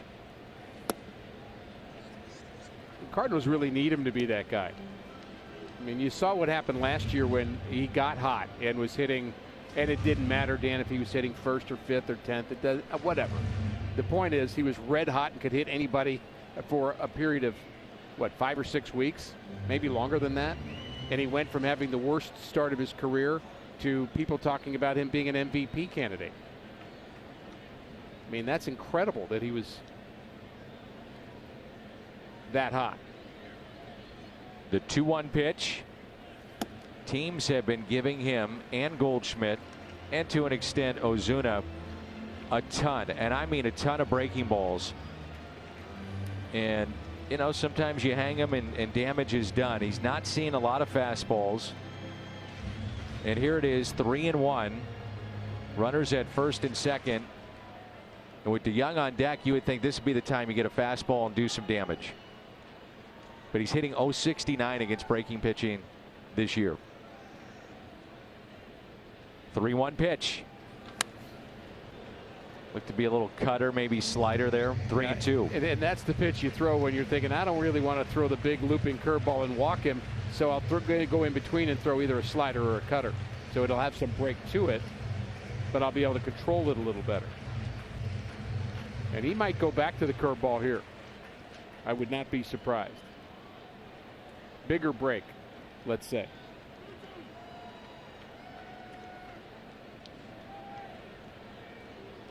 Runners at first and second in a 1-1 game here in the home half of the fifth. 2 outs, 2 on for Carpenter.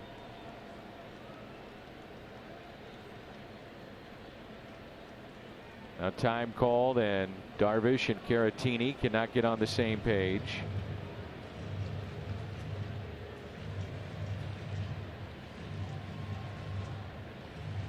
It was all Carpenter for a while, as we pointed out, against the Chicago Cubs, Ricky. You know, the 8 home runs against Chicago since the beginning of last season, the doubles, the production. Since that July series at Wrigley Field, Carpenter .333, very good OPS. Everybody else collectively has hit .219 against Cubs pitching. And that's got to change. They're deep in the outfield. Let's see if Carpenter can't do the damage here. 3-2 pitch. Darvish to Carpenter. Runners go. Inside corner, struck him out. And a lost inning for St. Louis.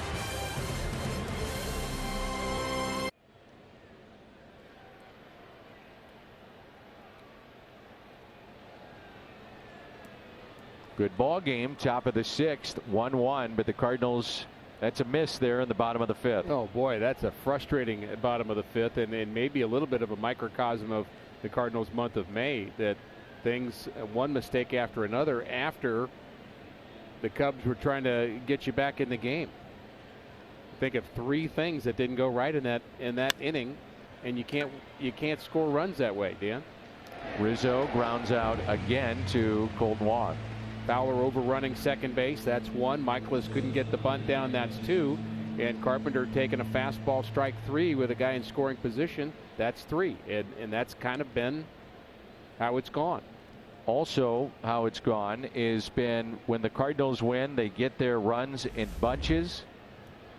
And when they lose, you just don't see a lot of offense. And tonight, it's 1 hit against Darvish to go along with 3 walks and 5 strikeouts. Well, Michaelis just has to keep matching him, and you got to match Darvish as long as you can keep matching him, and then hope to win with your bullpen. Here's Javi Baez.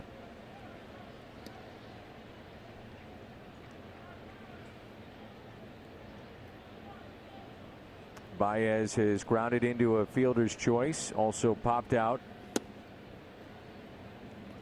You know, the other side of it, Dan, if you're fair about it, even as a Cardinal fan, you look at the Cubs' point of view and say, well, they didn't take advantage of some opportunities too.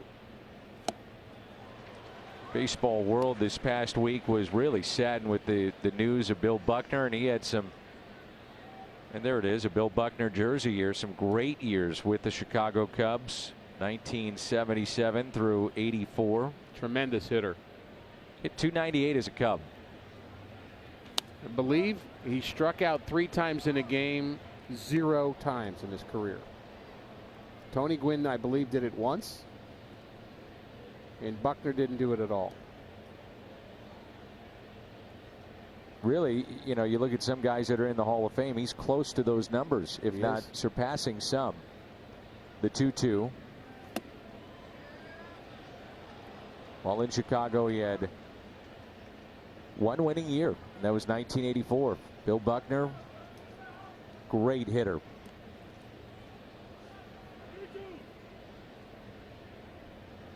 As he and Mookie Wilson became very, very close over the years after that famous play in the 1986 World Series. Inside, and a walk to Baez. Second walk handed out by Michaelis, and it brings in Hayward. Well, you can tell Baez doesn't want to walk. That's not his plan A. Well, Ricky, that's only his 16th walk. He's there to swing and, you know, hit ropes. You can come to Cardinals fantasy camp, and as a current or former big leaguer, you can walk and choose not to go to first and just keep hitting. He would do that. And when he goes to Cubs fantasy camp in 20 years, he'll be doing that too. I'm sure he will.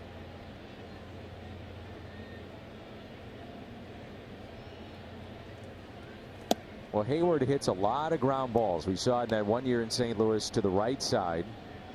There's the spray chart, and that's StatCast AI powered by AWS. And those are the numbers for balls on the ground on the infield. So you'd have Wong potentially getting a throw from DeYoung to turn this double play and not Carpenter.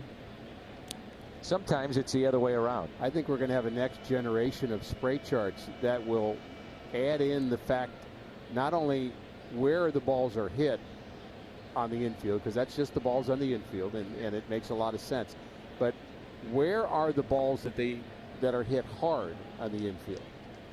I think that's actually a different thing, and maybe even more telling about how you would defend somebody. If they're hitting the ball 60 miles an hour off the bat instead of 90, you may not have to guard the line as much as if they're smoking the ball past you. So I think it's just another consideration for a spray chart, and I think that's maybe next level stuff. Here's a 1-1. Where Carpenter is at right now is where Hayward many times will roll over, chop a ball there, and it's worked on in spring training. It's really worked on daily, but you would have Carpenter probably feeding Wong then for the double play. We'll see if they get that chance. 2 balls, 1 strike on Hayward, and a check on Baez.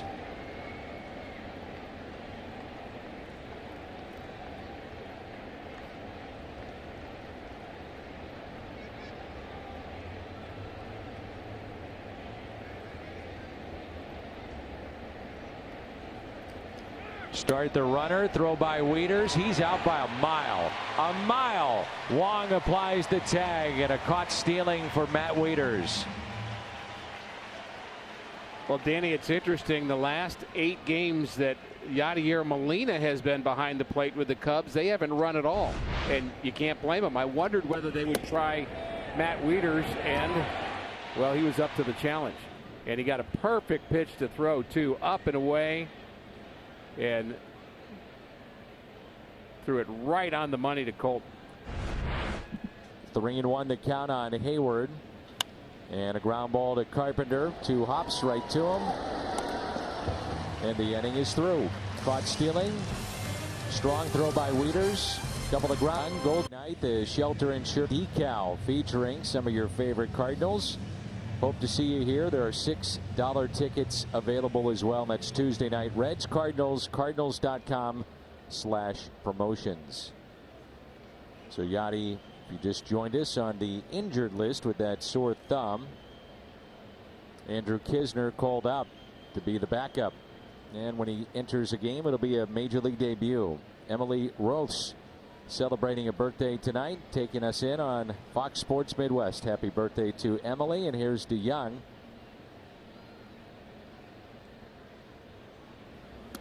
And the first pitch is strike.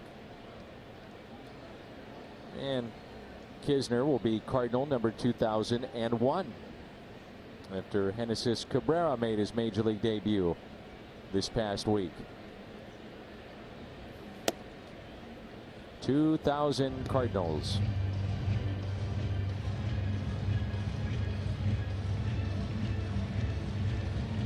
A ball and a strike on to Young. Goldschmidt on deck, and then Marcell Ozuna, pitch number 80 coming up from Yu Darvish. Big gap in left center.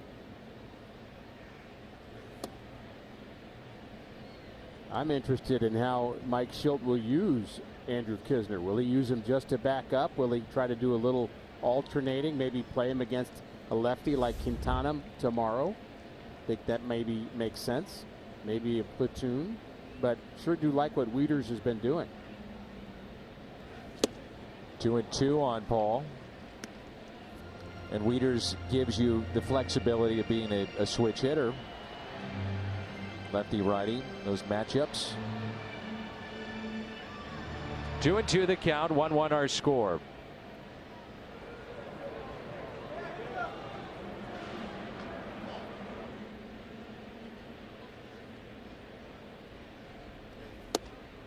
I was talking with Mike Shildt in spring training. I said, what do you like about Matt Wieters? Before I could get the question out, he said, arm. He said that hasn't left him. We love his quick release and his arm. And we saw that on that caught stealing of Baez. He got him by 2 or 3 steps. Come on, boy. 3-2 pitch. And DeYoung hits it sharply to Bryant. Gets up, makes the play. DeYoung 0 for 2 with a walk, and now it's Goldschmidt 1 for 2. And the only hit for the Cardinals tonight as we play here in the home half of the 6th. It's a pretty good at bat by Paul DeYoung, and unfortunately hits it right to the left of Bryant, who only has to go a step to his left. I don't think Paul DeYoung really looks lost at the plate, despite his numbers, Dan, the last couple of weeks. I don't think he's way out of whack. I would hate to see him try to make too big of an adjustment. Just keep swinging. Goldschmidt snapped that 0 for 10 with 7 strikeouts against Darvish last time up. Backs away from a breaking pitch. Yeah, DeYoung in 3 plate appearances has seen 17 pitches, so seeing the ball better. A lot of times when a guy's in a rut, they get themselves out early, quickly, not seeing the ball well. And the 1-0. And you're often hitting the wrong pitch too. Yeah, it's hard to describe how that works, Dan, but there are times where you get yourself out on the pitch that's jammed you, which is not your best area, and you take the one that might be out over the plate that for some reason you just can't pull the trigger on. Fouled back and into the upper deck here at Busch Stadium. Last 29 hits, 27 of them have gone for singles for Paul Goldschmidt. Tremendous damage against the Brewers, and then the power numbers outside of those series and those games have been few and far between.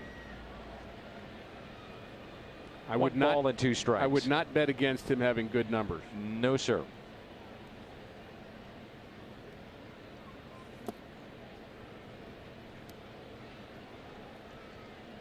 The previous homestand, we were seeing him off balance, really chasing a slider out and away. Oh, yeah. Almost like he didn't recognize that pitch. And then in Philly, he looked like a different hitter. Had a good series there. Yes. Very good.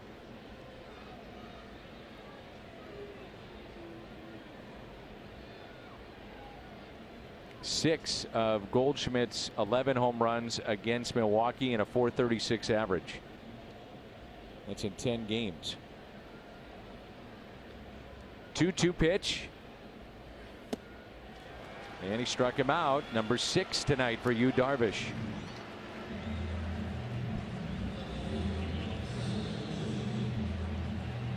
Ozuna has the lone RBI tonight. Cardinals have had base runners despite the fact they only have 1 hit. Back-to-back walks. And in the first inning, Ozuna picked up a RBI and a sac fly. Cardinals with 6 base runners tonight with their 1 hit.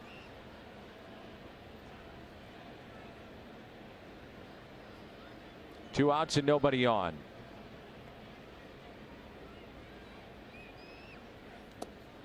Well, Dan, up to this point, we have talked a lot about Michaelis and Darvish and several of the kind of offensive stars on each team. But before it's said and done, the guys that we haven't talked at all about are going to make the difference in this game. Those are the guys sitting out in the bullpen. They're going to have the game in their hands one way or the other. And which bullpen will be stronger?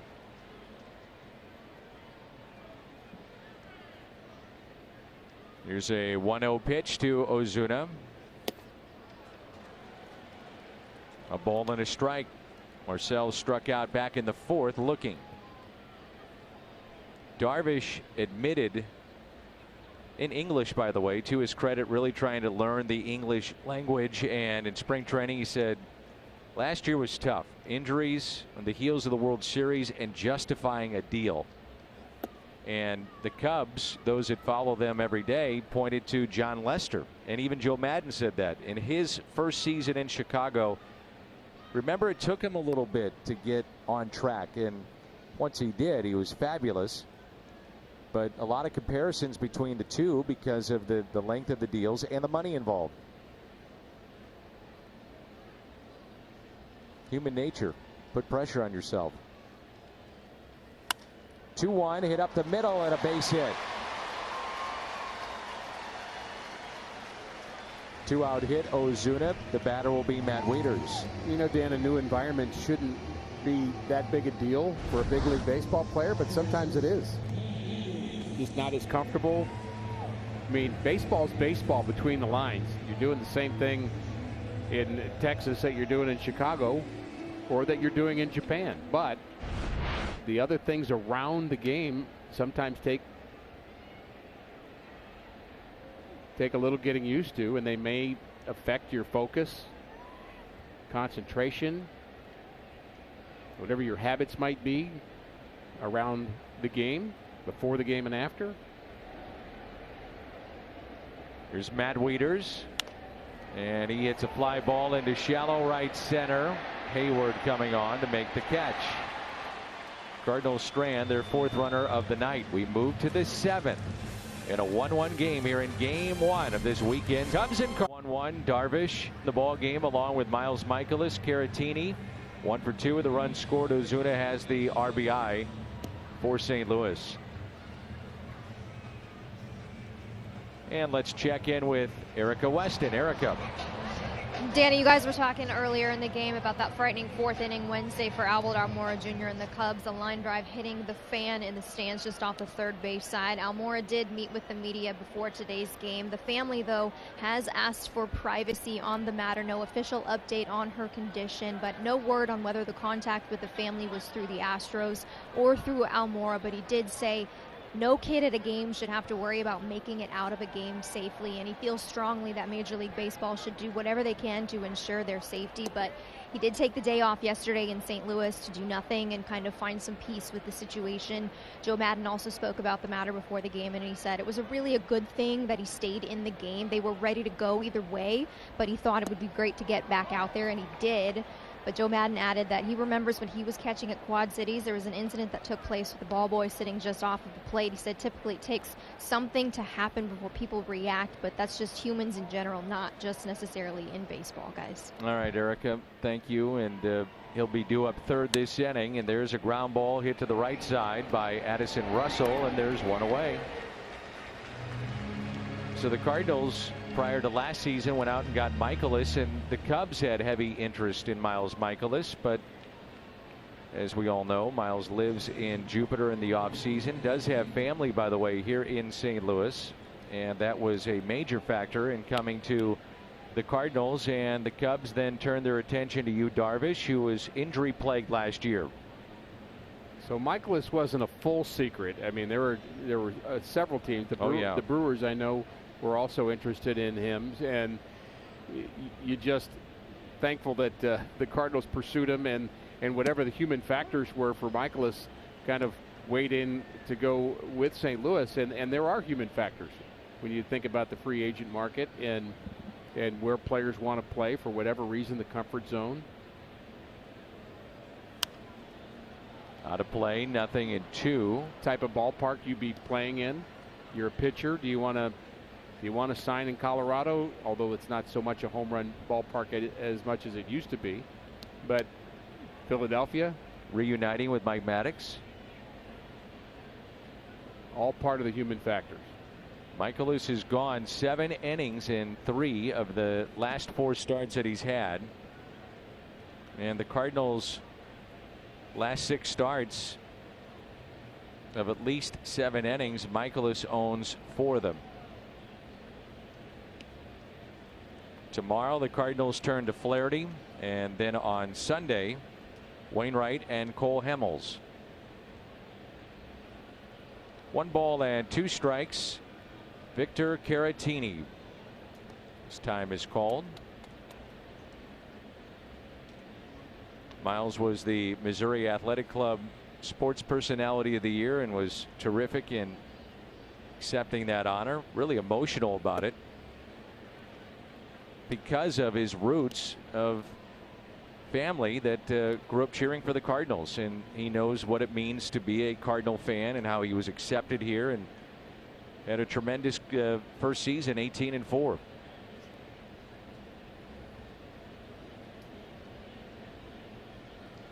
Two balls, 2 strikes. Curveball, and it's taken just a bit high. And Michael is asking where that pitch was. Just a bit up, I would guess. Not by much.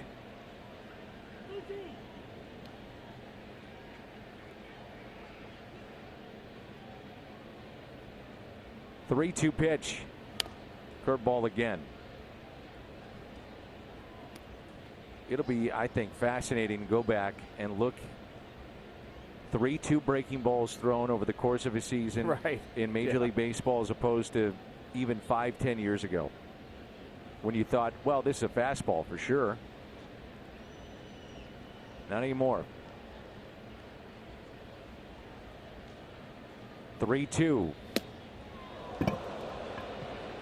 Strikeout of Caratini as he lost the bat. Michaelis with 3.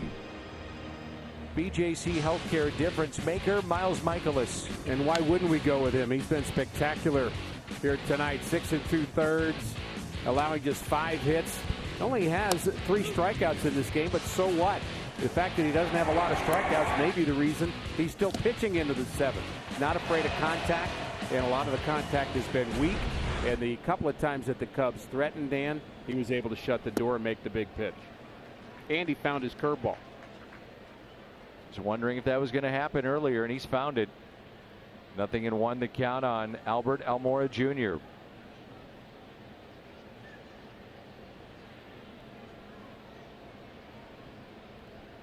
And the 0-1. Lined into right center. Bader over, and it gets past him and all the way to the wall. Almora racing to third with a triple. 2-out triple, standing up Albert Almora. And the Cubs, you would have to think this late in the game, will go to their bench and try to cash in. I think Bader thinks he maybe should have been able to knock that one down. I didn't think that would get through the gap. So used to Bader running everything down, but that skipped pretty quickly, and I think it skipped in a way that he did not expect. And it went into that gap in right center, and Almora, who runs very well, was able to get the third. And now the Cardinals and Miles Michaelis are going to have to come up with a couple of more big pitches to keep this a 1-1 game. So it's a triple for Almora. They'll pinch hit for Darvish here, and that's Bodie, who's had some memorable moments already in his young Cubs career as the pinch hitter. Carlos Martinez joined the lefty Andrew Miller. Miller is hot. He's ready to go. He's got potentially Schwarber coming up. We'll see. Should mention that the Cubs are without Ben Zobrist. Personal matter. So he has left the club. He's been gone for a couple of weeks. And Joe Madden admitted the other day, he said, I'm not sure if we're going to get him back this year.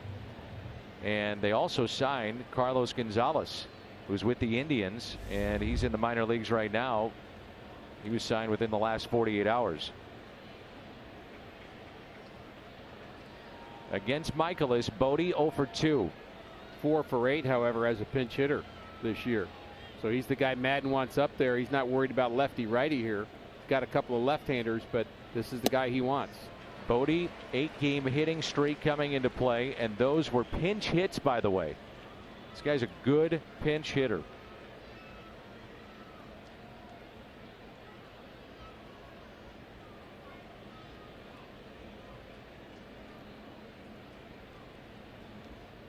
Michaelis, Dan, has been very good. He just has to finish strong here. Pitch number 100 tonight, taken high.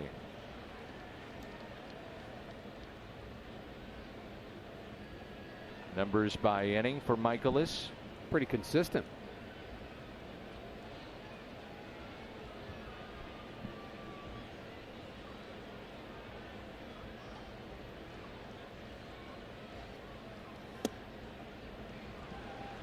Line on Darvish, 6 innings, 1 hit, 1 run. It was earned back in the first. Walked 3, 6 strikeouts, and hit a man. That was Bader in the 5th. After a shaky, rocky start, settled in. 2-2. Left-hander Kyle Ryan getting loose, and looks like he'll be coming on to pitch the bottom of this 7th inning. And Michael is trying to send us there, tied 1-1.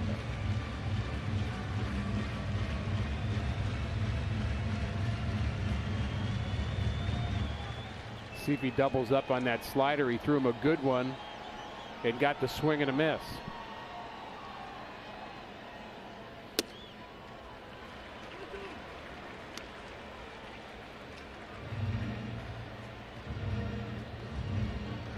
Schwarber on deck, Miller hot and ready. We'll see if it happens here in the 7th.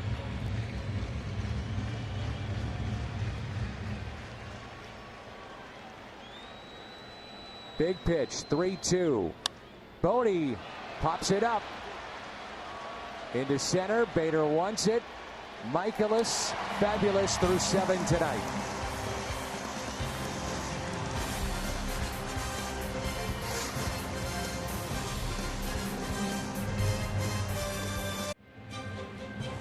This copyrighted telecast presented by the authority of the Cardinals and may not be reproduced or retransmitted in any form, and the accounts and descriptions of this game may not be disseminated without the express written consent of the St. Louis Cardinals. Beautiful night here in the Gateway City. We're tied 1-1. Good ball game. Home half of the 7th. Both starters now out. Chevy called to the pen. Lefty Kyle Ryan is in. 27-year-old left-hander has been a big leaguer with the Detroit Tigers. That's really his past. He had a 56 game year. That was in 2016, and really good numbers. ERA right around 3. One of 2 left-handers currently in the bullpen for Madden. Madden has 2 lefties and 6 right-handers.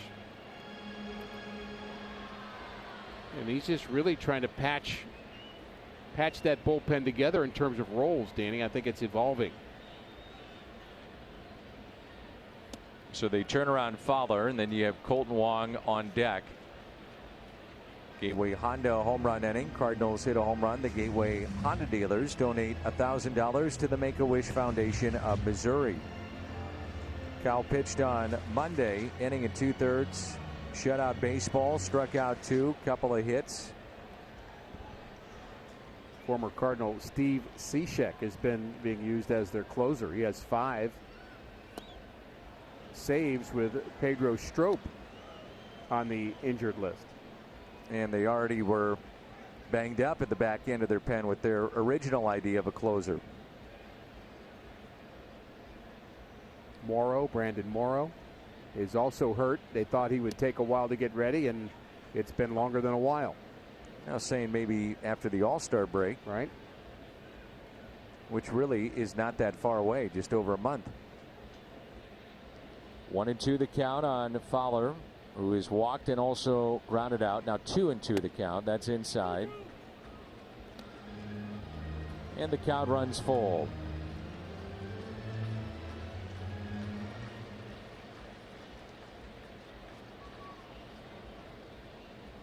And the 3-2 pitch to Dexter Fowler.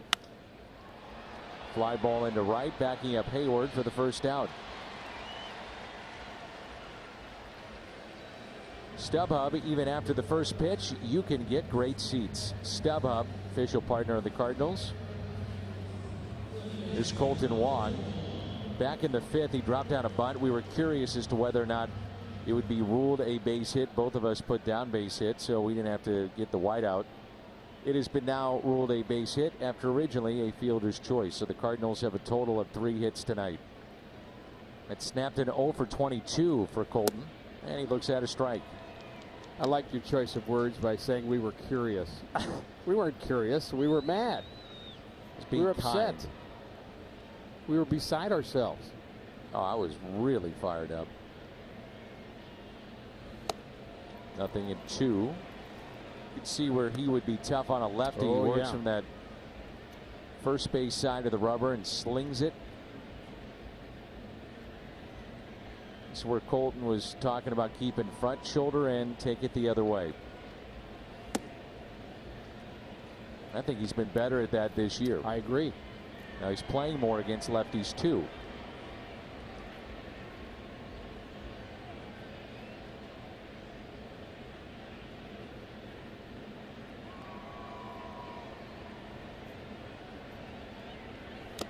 He also steps at the left-handed batter. That's tough.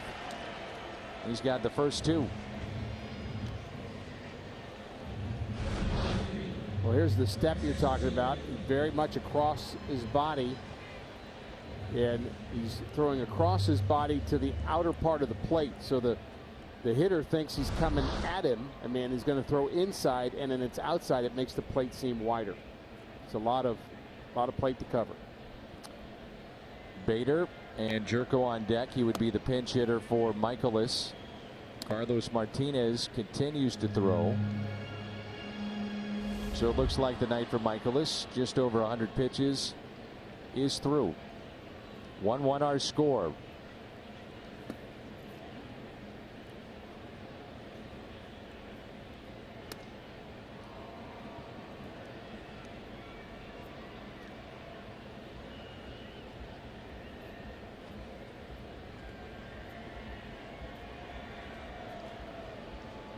One coming to Bader. Fouled back.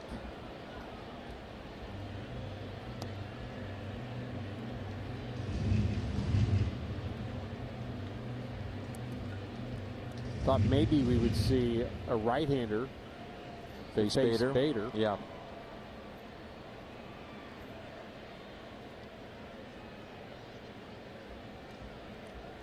And the 1-2 pitch to Harrison Bader. Fights it off, but popped up. And the pitcher called off by Rizzo to make the catch. Cardinals again go quietly here in the home half of the 7th. 1-1 game. It's up to the bullpen.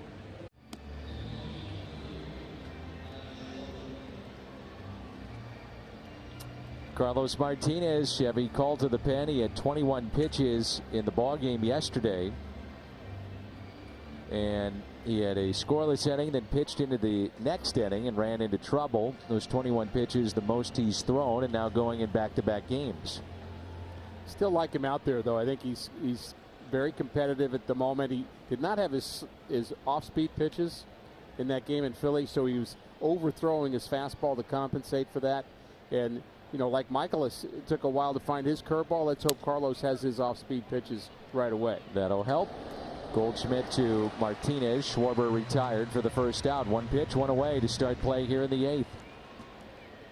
Hyundai pitch arsenal on Carlos Martinez. 57% fastballs, but there's a lot in that, Dan. There's fastballs that are sinking and up in the zone, and again the boos for Bryant.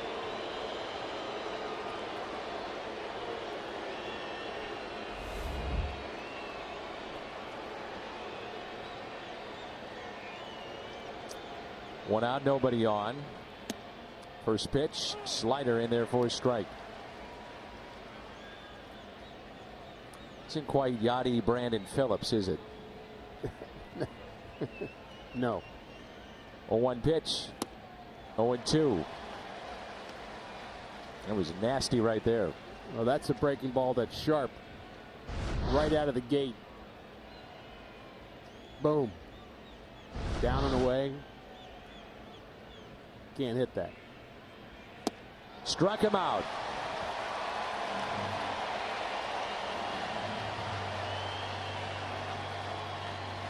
Cardinals baseball is brought to you by Budweiser. Wherever legendary MLB moments happen, Budweiser will be there. And by Toyota. Let's go places. Second time that Chris Bryant has struck out tonight. 1 for 4. Singled in that first at bat. And now Rizzo.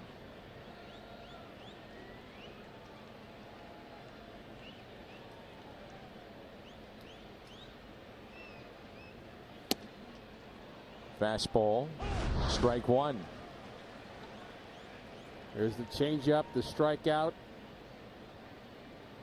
and the fans offering their opinion. Michaelis matched his season high with 104 pitches. His line 7 innings, 6 hits, 1 run, 2 walks, 3 strikeouts. And the 1-1 pitch to Rizzo.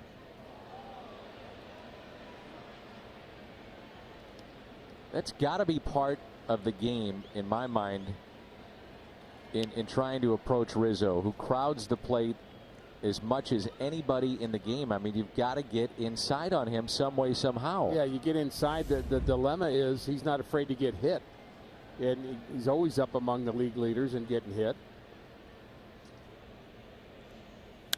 He's got 11 hits against Martinez in his career. 3 of the 11 have been home runs. 2-2 the count.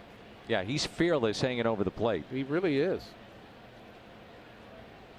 But you still have to pitch inside for effect, do you not? No question. The hard thing is what's inside. If you're saying inside corner and Rizzo is looking in and bailing, that's middle of the plate to him. Sure. And that's part of his little cat and mouse game. He's trying to get you to try to get him out in, and he's going to open up and pull the ball down the right field line, which he does all the time. So what is in? Is in 4 inches off the plate, 6? It's hard to know. 3-2. And that's pulled foul on a pitch that was in. And he was protecting there, so he couldn't give up the pitch away because of the count.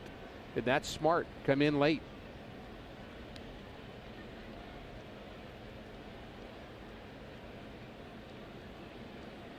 Hit by pitch this season, leads the league with 11.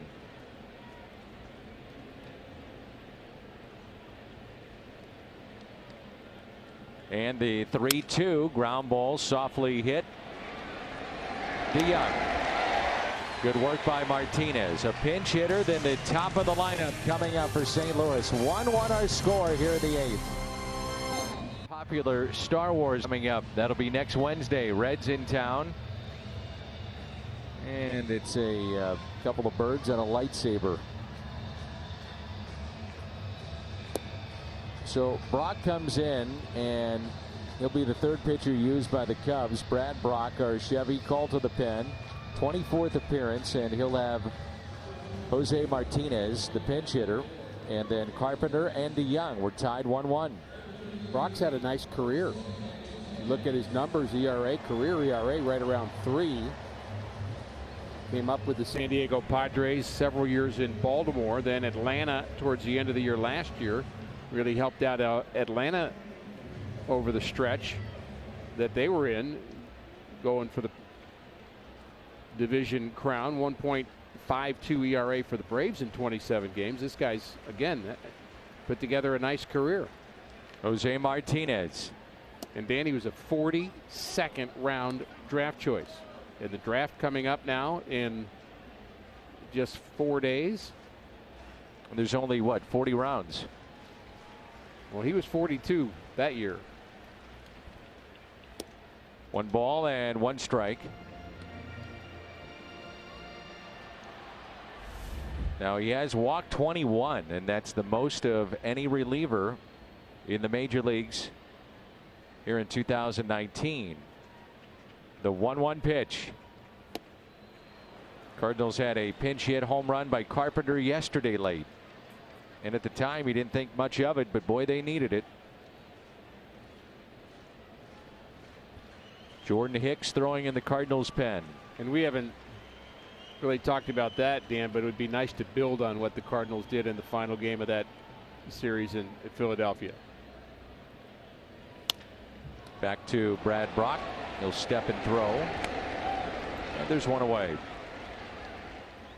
We have not seen 2 consecutive wins in a long time. Batter will be Carpenter. He struck out twice and walked and scored. He has scored the only run for the Cardinals all the way back in the first on a Marcell Ozuna sac fly. As he now is driven in 50. The Cubs picked up a sac fly RBI from Yu Darvish. First ever sac fly, his second ever RBI. That's the scoring.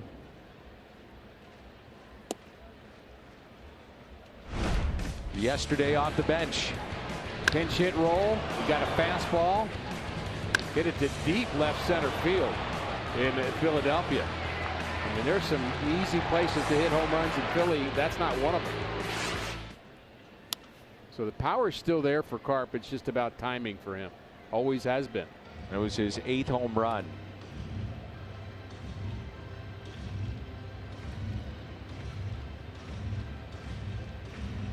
Nothing into the count.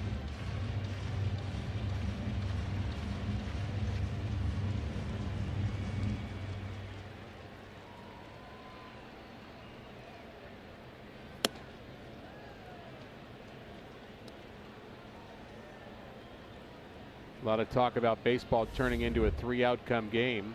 Walk, strikeout, home runs. He's had 2 of the outcomes so far.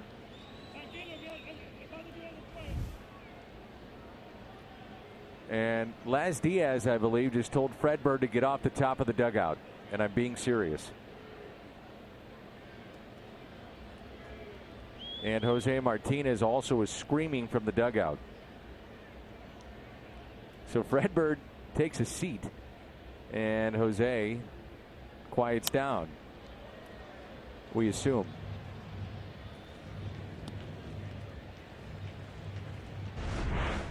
And now Fred Bird back on top of that dugout. Fred Bird's reaction? What'd I do? No, it's not you, Fred. And then Mike Shields said, I got it. We'll take care of our guy. Not talking about Fred Bird.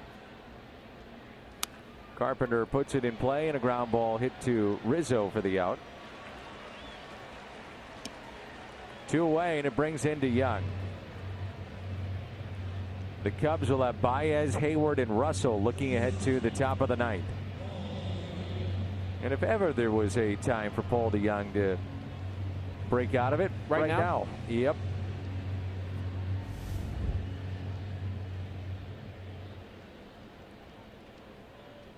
Well, the crowd has not had a lot to cheer about here.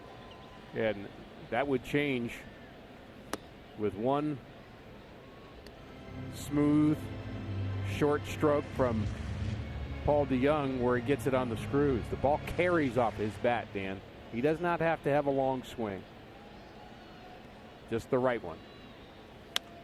Little flare out to second baseman Addison Russell for the catch. 9th inning rolls in when we come back.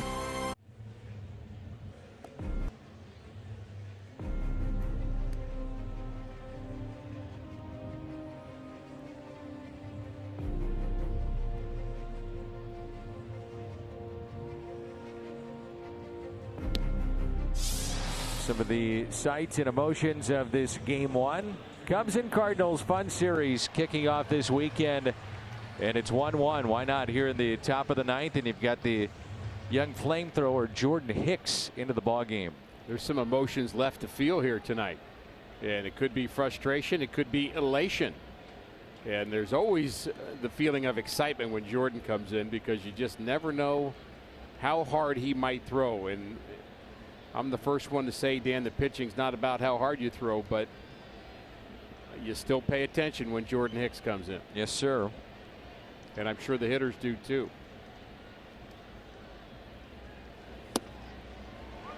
Good slider to Baez, and that's how we start play here in the ninth. So you're looking for the dead red, and this is what you get. Whoops. Perfectly placed slider. That was sharp, too. Here's an 0-1 pitch to Baez. Grounded into a fielder's choice. Popped out to short and also walked and then was caught stealing.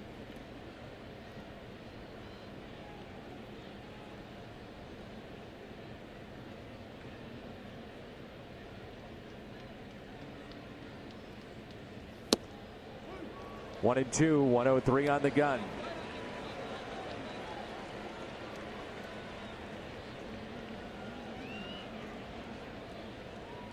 That brought a smile to the face of Baez.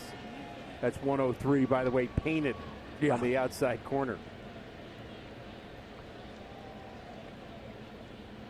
Shade him a bit to right center, and the 1-2 pitch to Baez.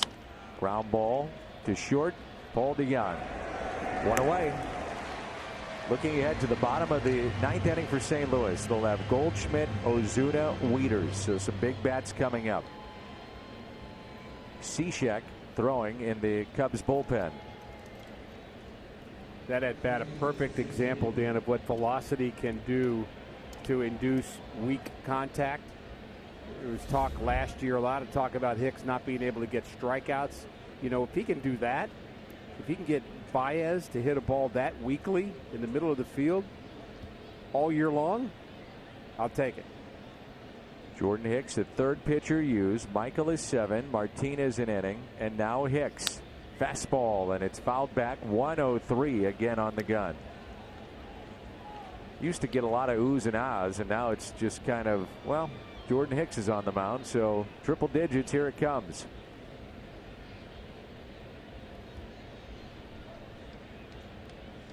Hayward has walked, singled, and grounded out.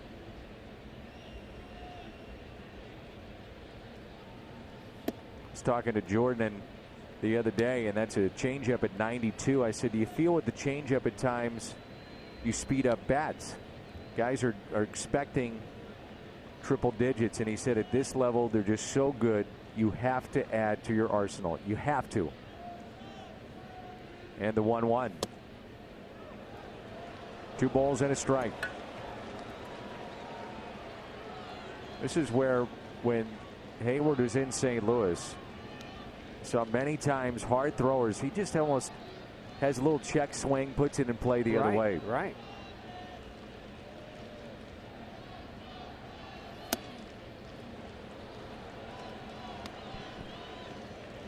Three and 1. And you would certainly classify Jordan Hicks as one of those hard throwers. Yes, sir. And you might say the hardest thrower on the planet. 3-1 pitch, shift on the right side. The next to Hayward. And he walked him. 1-out walk. Third walk the Cubs have received tonight, and the go-ahead run is on here in the ninth inning. Second time that Jason Hayward has walked, and it brings in Russell.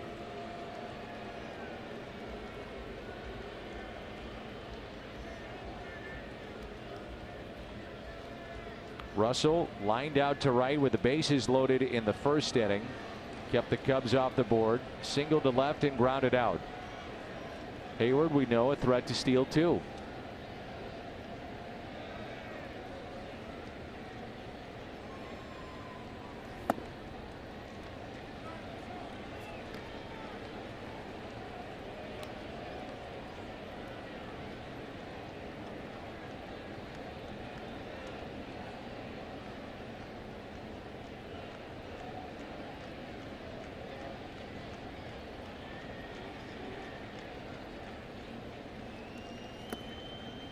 Two balls, no strikes. Wieters couldn't find it. He'll throw to first, but not in time. And Hayward would have had second base easily. He hesitated, and the hesitation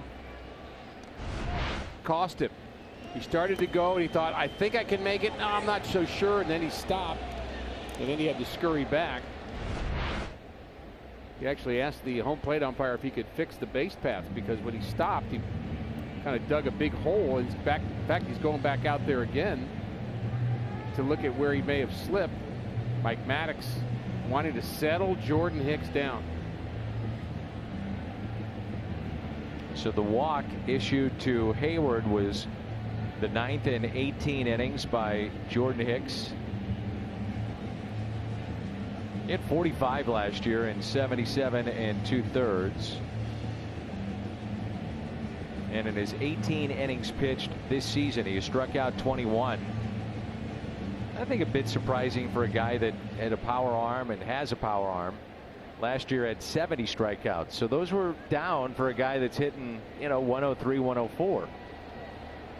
But again, a lot of weak contact. Weak contact because people are just trying to put the ball in play against him. 2-1, went with a slider there.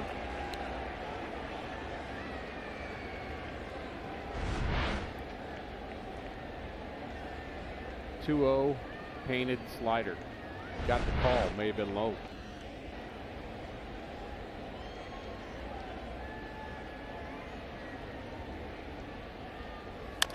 Little chopper hit left side. Carpenter will get the lead man, and no turn by Wong.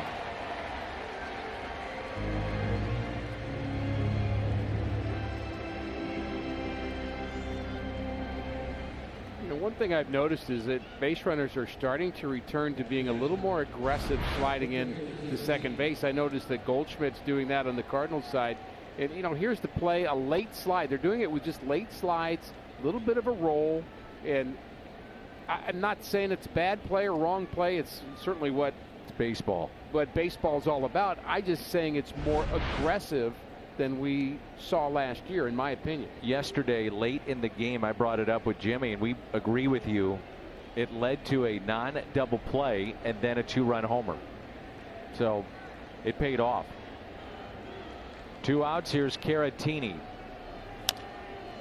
Over Hicks, charging into Young, gloves, and makes the play.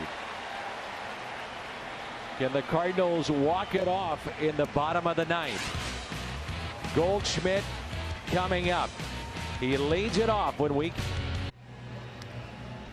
9 hits total in this game, 3 for the Cardinals, and we're tied 1-1. The Cardinals scored back in the first inning. Their last hit was in the 6th inning. That was Marcell Ozuna on a 2-out single up the middle. The Cardinal hits tonight. It's been a bunt base hit by Wong. And other than that, a Goldschmidt single to left and the Ozuna single to center. That's been it. Well, we knew it would be a matter of which bullpen pitcher would blink first. And so far, so good out of the Cubs bullpen. Kyle Ryan, a scoreless inning. Brad Brock, a scoreless inning. Carlos Martinez, Jordan Hicks, both very sharp for the Cardinals. And again, which pitcher makes a mistake? One pitch, Dan, you hang the slider. You get a fastball out over the plate that you meant to get up and in, and game's over. Cardinals had 11 walk-off hits last year, which led all of baseball. They haven't had one yet, and I would love to hear a Danny Mac call on a walk-off. Oh, I would too.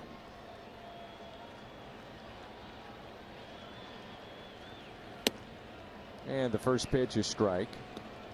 Kinsler has been around for a while.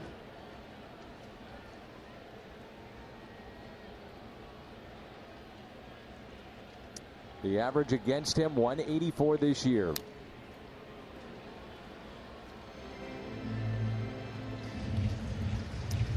Walked 6, struck out 22. I still think of him as a Brewer, although he played with the Minnesota Twins after that, was their closer for a couple years, then went on to the Nationals before landing in Chicago. And the 0-2 is pulled foul. And that is not reviewable.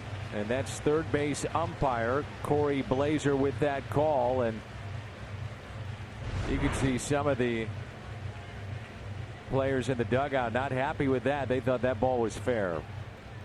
Well, it's very close, and of course it's where is the ball when it goes over the bag. That's the key, and I don't know. That was looked fair. Very, very close. Really hard to tell for sure. 0-2 the count on Paul Goldschmidt. That pitch taken low. It's where it goes over the bag. And it's not reviewable until it goes past the umpire on a fly. So can't take it back, and it's 1-2.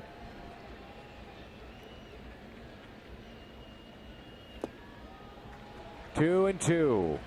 Goldschmidt tonight flied to right, singled to left, and struck out swinging in the 6th. Well, this is where you have to get production. Middle of your order, bottom of the 9th.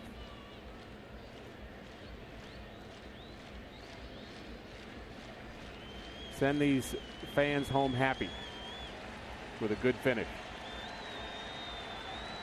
Last walk-off against his current teammate in 16. The 2-2. Fouled back. It's 2016 the last time that Goldschmidt had a walk-off homer, and that was against Atlanta and one John Gant. Michaelis went 7. Darvish 6. Then it's been Ryan, Brock, and now Kinsler for Chicago. 2 balls, 2 strikes.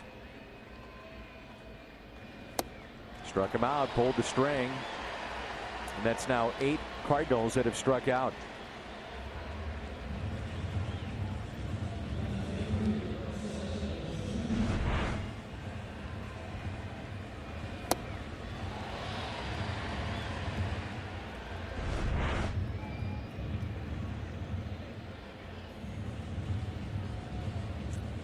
Began our night, our telecast, talking about Marcell Ozuna and the great success that he's had driving in runs, and I'm sure that's probably part of the conversation here is that, look, you got to be careful with this guy. He's the one guy in this lineup right now that can beat us, and there's others, but he's swinging the hot bat.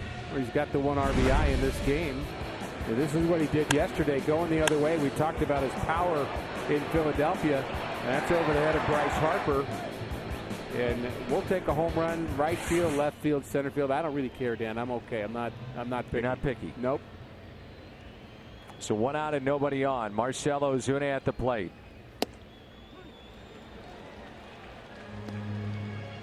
He has raw power. If we head to extras, it looks like they would potentially extend Jordan Hicks. No one else has been up and throwing for St. Louis.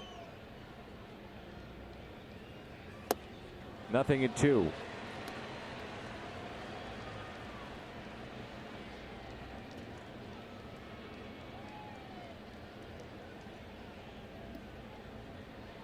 And a walk-off last year, and his only walk-off in his major league career. The 0-2 pitch, way outside, and it's 1 ball and 2 strikes.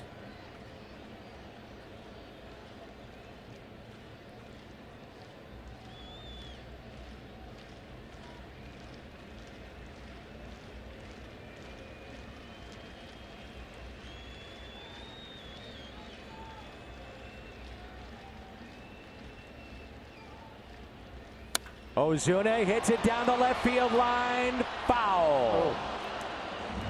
Oh, so close. 1-2. The pressure, Dan, of pitching in the 9th inning and beyond on the road is you can't make a mistake. And I think Kinsler for a second thought maybe he had. There is just no margin for error on the road in a game like this. There's 109 miles an hour off the bat. The 1-2. Fouled back.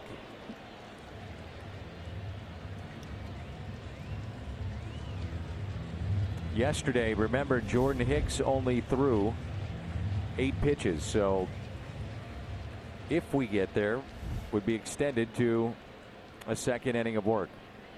Ozuna would love to say enough's enough. 1 ball, 2 strikes on the Cardinal left fielder. Back-to-back strikeouts, Goldschmidt, Ozuna.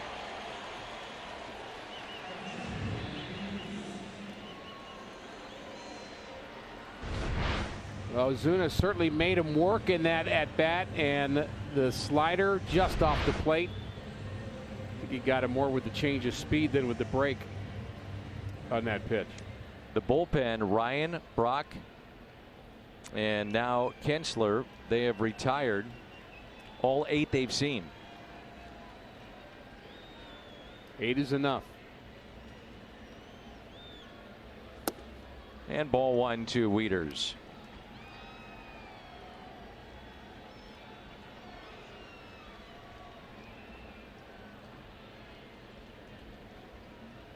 One for 2 against this right-hander in his career. And the 1-0 pitch to Matt Wieters. Ground ball. Rizzo spins. Kinsler to the bag. And we head to inning number 10.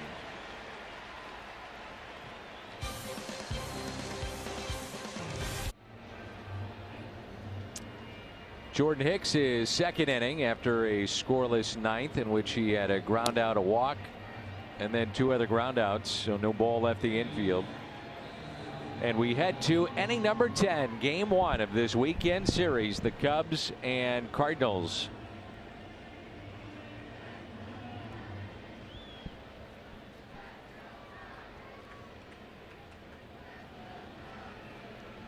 Daniel Descalso is moved to the on-deck circle.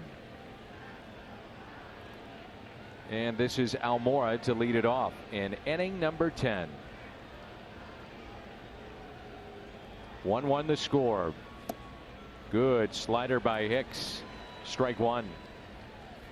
He's got Almora tonight is 1 for 3. Danny Hicks has a good mix tonight. Slider's good.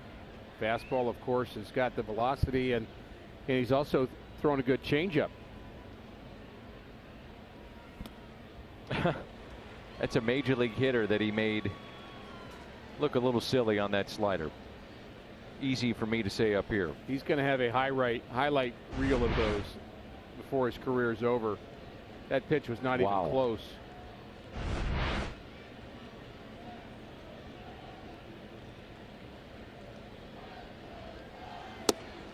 Last year, Dan, twice, and saw the replay of both the pitches several times. Fastballs that hit the plate where a big league hitter swung and missed at a ball that hit the plate and was a fastball, not a curveball, not any kind of a slider off speed delivery.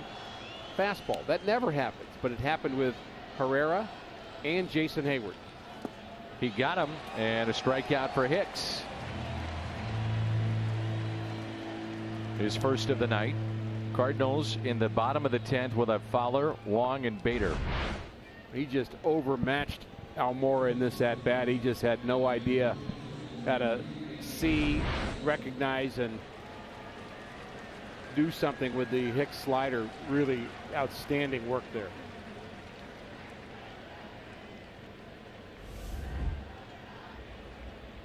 Daniel Descalso.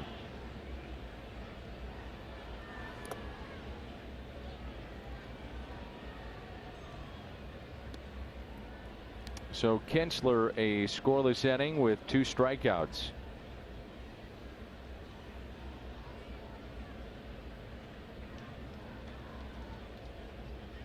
Daniel 5 for 53 this month. 1 ball, 1 strike.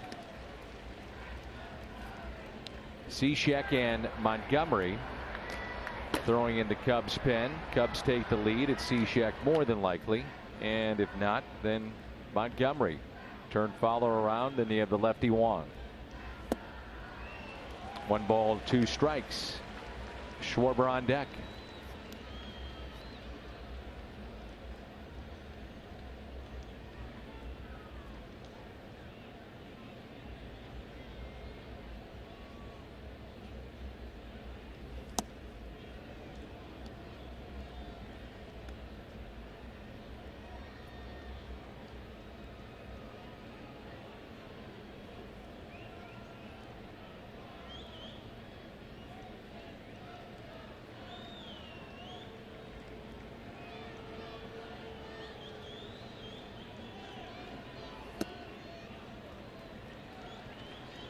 full count.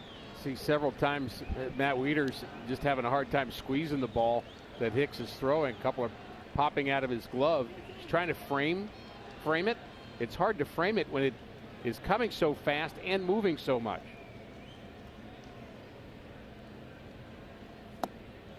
Check swing, and he did not go.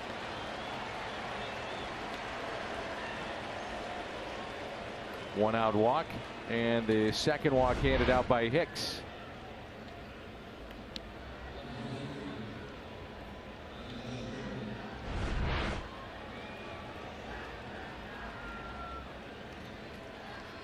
Andrew Miller back up for the second time. John Gant joins him, and now Schwarber.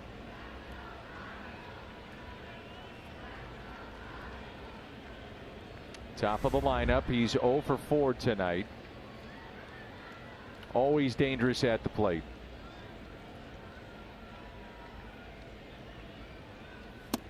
Fastball and a good one at 103.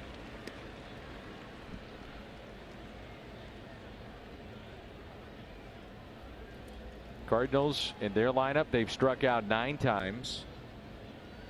Cubs have struck out 5 times, received 4 walks, and they have 6 hits.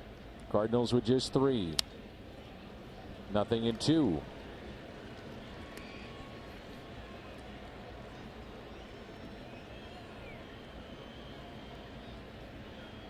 Cardinals will have Fowler, Wong, and Bader, and you get to the pitcher's spot.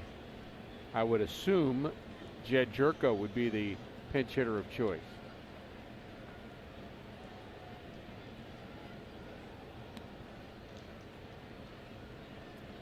And the 0-2 pitch to Schwarber. Bounced and gets away. Descalso to second base. Tough chance there for Matt Wieters. Oh, nothing he could do about that. That was a 58-footer and certainly a wild pitch, and he asked for time, wants to talk it over. He just spikes this one right into the ground, and I believe it was the umpire that actually got a little bit of a piece of that ball. Well, the tension getting a little bit more pronounced for Jordan Hicks. Runner in scoring position. We haven't had many of them. Cubs. And again, the on the line, who's going to blink first? Any pitch could be the difference. You have to be thinking that. No mistakes here. Cubs are 0 for 6 with runners in scoring position tonight. Bryant on deck, and then Rizzo. Pitch number 28 for Jordan Hicks.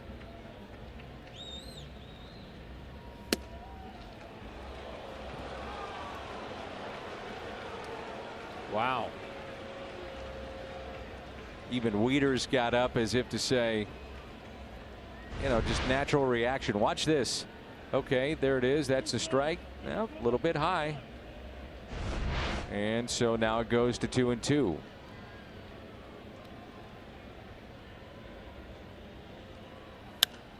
Out of play. This is where it gets a little uncomfortable for Mike Maddox and Mike Schilt. Guy throwing this hard, your closer, and his second inning of work. Remember the series in Texas? They pushed him in that final game, and it wound up costing the Cardinals. And right. It's not only tonight, but you think tomorrow and the next day as well. You would have to assume he'd be unavailable tomorrow. This would be day number 2 in a row, and it's not, as you always talk about, Ricky, getting up and getting into the game, the live action, but getting up and throwing in the pen and getting hot.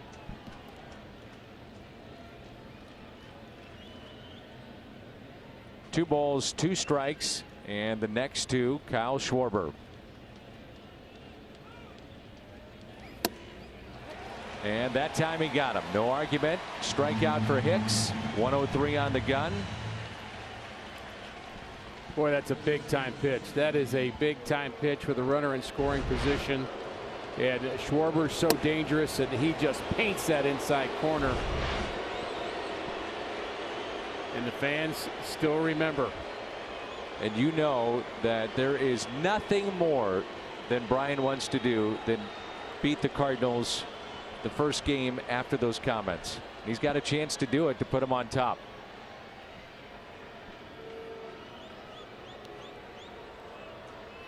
You want Hicks against Bryant, or do you want Miller against Rizzo? Hicks against Bryant. Yes, sir. Miller's obviously had his issues, and again came in to face a lefty yesterday and gave up a base hit. You talk about Hicks throwing so hard, Dan, and you got to watch him because he's throwing so hard, so many pitches. The great late Bob Force used to say, every pitcher throws hard. For some, it just gets there faster. And it certainly gets there faster with Jordan Hicks. And meaning, even if you're throwing 82 miles an hour, your arm's going to be sore throwing the same number of pitches because you're giving the same kind of effort.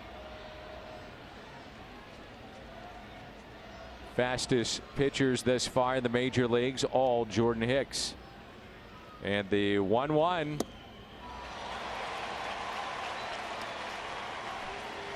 That one might make the nastiest slider list.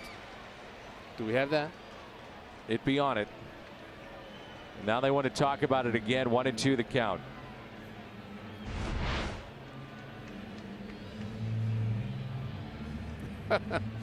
Yeah, it's on my list. Jimmy was talking about Hicks yesterday. As a hitter facing a guy like this, you have to gear up for the fastball. Oh, yeah. And that's what makes that slider even more effective. It's just so tough. Can he put him away?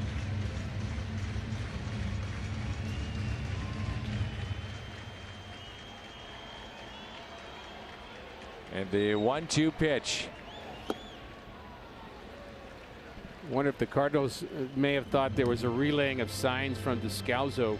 Somebody may have picked that up, which is why they wanted to talk to Hicks to make sure. Descalso, a pretty heady player, and if he's got the signs, there's several ways to communicate that to the guy at the plate. And the 2-2 pitch. Bryant chops it slowly to Carpenter, and the stretch by Goldie. Hicks, couple of scoreless innings. Another chance to walk it off. The former Cub, Dexter Fowler, coming. Michaelis, our Budweiser player of the game. 7 innings tonight, and Michaelis gave up 6 hits, 1 run, walked a couple, and struck out 3. Budweiser player of the game.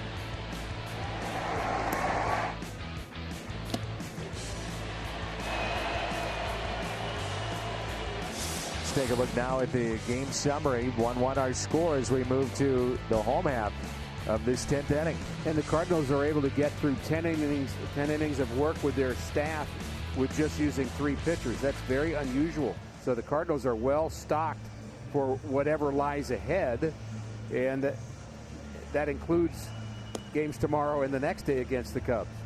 So that's a great sign. The Cubs are already using pitcher number 5, and it's Mike Montgomery, left-hander. He's had some really nice outings against the Cardinals.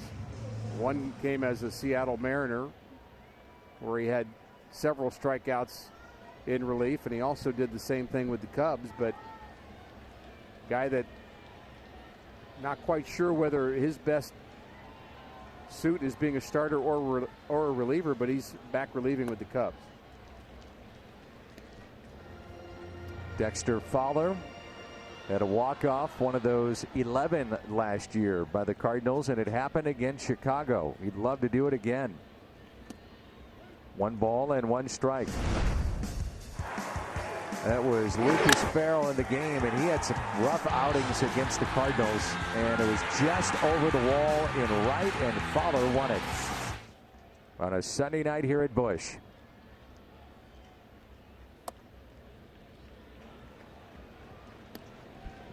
I'm actually going to back off wanting a walk-off here. I just want a base runner.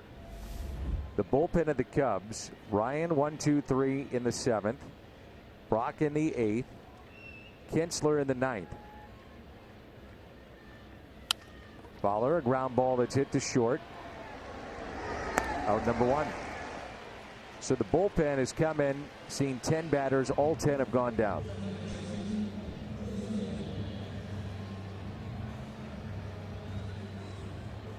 Brings in Colton Wong, who is grounded out to second, reached, with a bunt base hit in the 5th, stole his 8th base and also struck out. And the base running play by Fowler in that 5th inning looms large. Cardinals would have had runners at first and second, nobody out. Trying to bunt again and apparently did not offer at it, so it's ball 1. That was clearly a missed opportunity. Several things didn't go the Cardinals' way in that 5th inning, and really they just haven't had anything since then. The bullpens on both sides becoming a story tonight after a well-pitched game by Darvish and Michaelis, and that's pushed foul. Last time it snapped an 0 for 22 for Wong. The bullpens tonight combined have faced 21 batters, 6 in a third, and no hits. You posed the question, who will bend and then break out of these bullpens, and so far nobody. That's right. Eventually someone will. And the 1-1 coming up to Colton Wong. 7 out of Michaelis, inning from Martinez, 2 scoreless innings out of Jordan Hicks.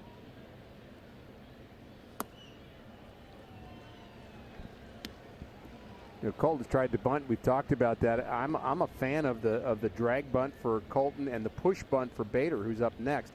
So many second basemen play so deep now, and if you just drag it in the middle of the infield past a pitcher, you got a chance. 3-1.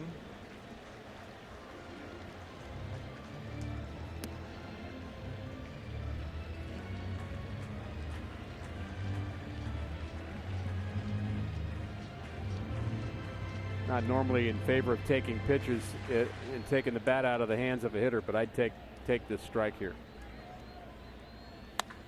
And Wong hits it down the right field line, and a fair ball into the corner. A 1-out double. Colton Wong winning run in scoring position.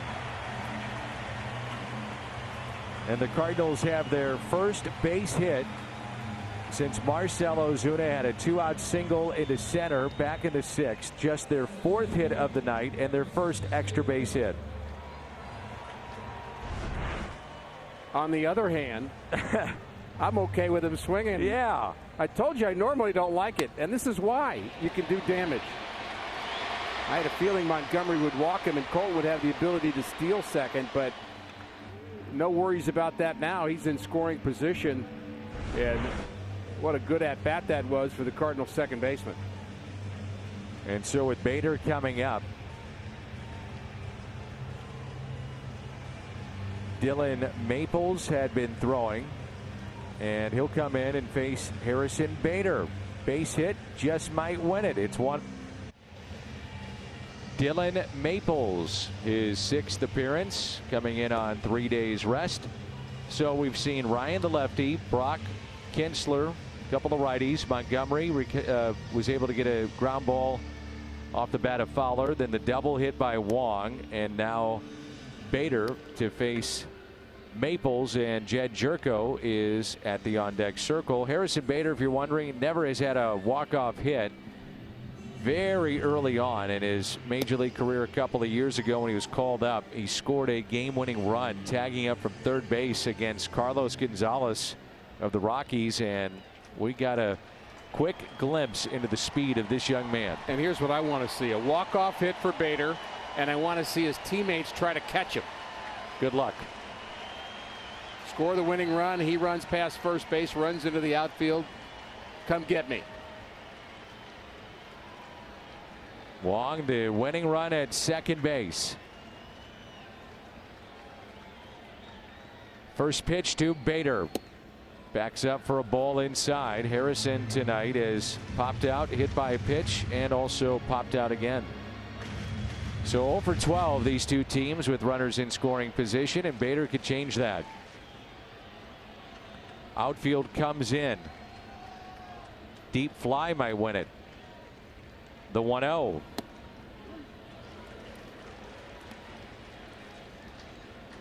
Almora very shallow in center to where he normally is positioned. Hayward, few steps in and right. Schwarber in left.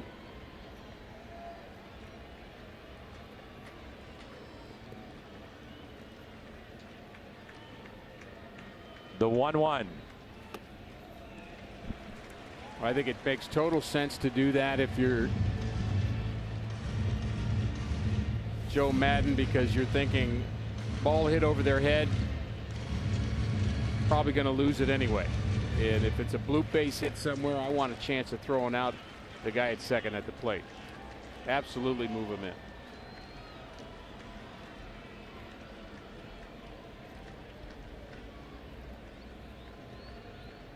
The 2-1. 2-2 as Bader got a fastball there. And I'm not sure he's going to see another one.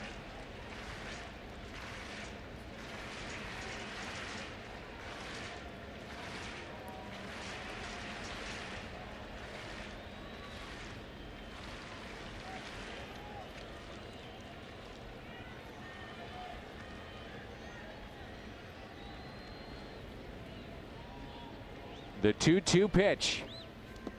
Bounced, and a terrific play by Caratini to keep it in front.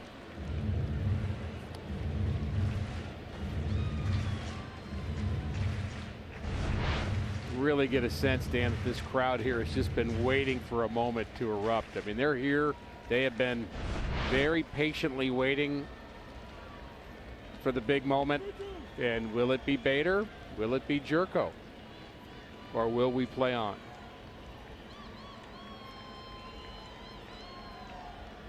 The 3-2 pitch to Harrison Bader. It backed up, and he didn't get the call. And boy, that is a tough pitch to take, because that looked like strike 3. Well, he has such late break, and Bader gave up on it, and it looked like a strike to me, but not to Las Diaz. Man, Cardinals get a break there.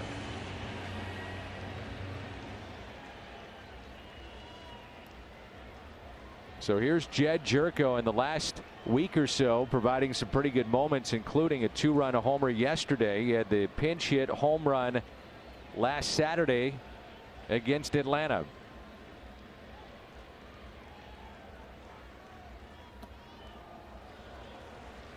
And yesterday's home run, you could just see it coming. He was starting to dial it in and then took it out. Way out.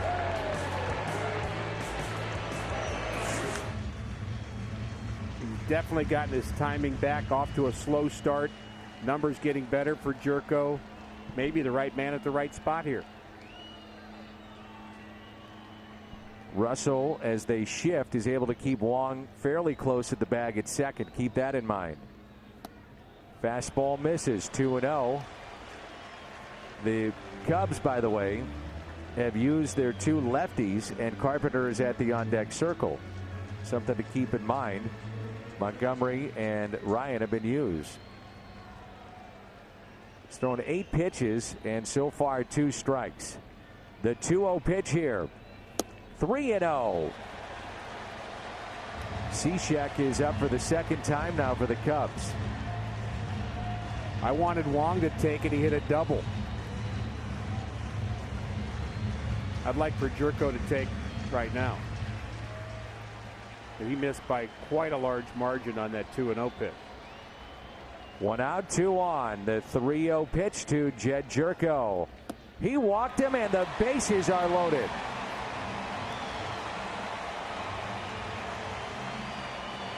Maples has come in and walked both Bader, Jerko, and Matt Carpenter. His career numbers with the bases loaded are eye-popping. And he'd love to add to them right here. The Cardinals get their 5th walk of the night. Carpenter coming up. The Cubs out of lefties. And Cishek will come in. It'll be a double switch here for Joe Madden. 1-1 our score. Drama coming up.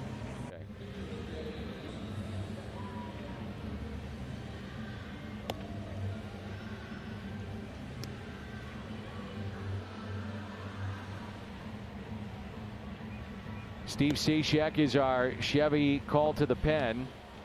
And this will be appearance number 25, as Ricky told you earlier, serving as at times the closer now for the Cubs. And I think what Madden would have preferred to do is use him in a situation where the Cubs get ahead, use your closer on the road. But in this case, he had no choice. Back-to-back walks for Maples, couldn't get out of the inning. The Cubs are going to go, Dan, with 5 players in the infield. They have a double switch that we're trying to figure out here as well, but they have 5 infielders and Matt Carpenter at the plate with a chance to win it. 4 of them on the right side of the infield. Almora and Hayward in the outfield. Bases are loaded for Carpenter and a chance to walk off the Cubs. First pitch taken for a ball. Matt Carpenter with the bases loaded, and it's not a small sample size. A 500 hitter. He's 24 for 48. He's had 2 spots with the bases loaded this year, 0 for 2. Boy, is that odd looking. 4 infielders on the right side.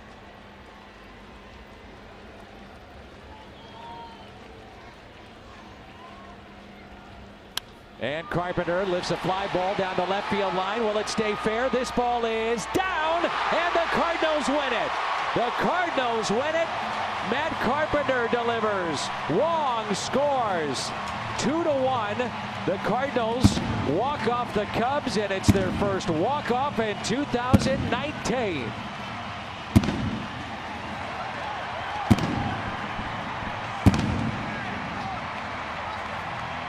The 6th career walk-off RBI for Matt Carpenter. Well, this is a terrific ball game, Danny. So well pitched. Matt Carpenter gets the game winner, but credit the Cardinal pitching staff for putting up 0 after 0 on the board against the Cubs. And who blinks first? The Cubs blink first. There's the pitch, and perfectly placed down the left field line. Cubs all over the infield, but nobody playing right there in the left field corner. Well, the Cardinals didn't hit a lot. A total of 5. But right now they're saying, who cares? We've got to win. Matt Carpenter with the game-winning hit. And the first walk-off of the year for the St. Louis Cardinals. Will keep it right here as Jim Hayes will hopefully hook up with Matt Carpenter. And Jimmy, take it away. Matt Carpenter, the walk-off base hit, placed perfectly against Cishek, the sidewinder. Take us through that at-bat. Well, yeah, bases loaded, 1 out. You know, a guy who gets ground balls, and they got 32 guys on the right side of the infield. So, I mean, in that spot, the last thing I want to do is hit a ground ball and pull side. So, I told myself, you know, I don't need to get a hit here. I just got to put a ball in the air to the outfield. And I hit it to left, and there was nobody over there. So it worked out. Perfectly placed. How about Colton getting the inning started with a double? Huge at bat versus a tough lefty. Big double. Do it! Great job by him getting us going. And just a great game all around. Miles pitched great. Bullpen came in and was outstanding. And we got the hits when we needed them. You guys now have back-to-back wins. Oh!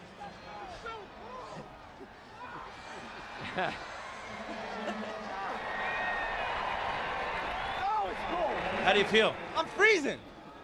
Are you cold? I'm fine. My nerves are already Let's gone. end this so I can go take this. No, I got a couple questions. or 2.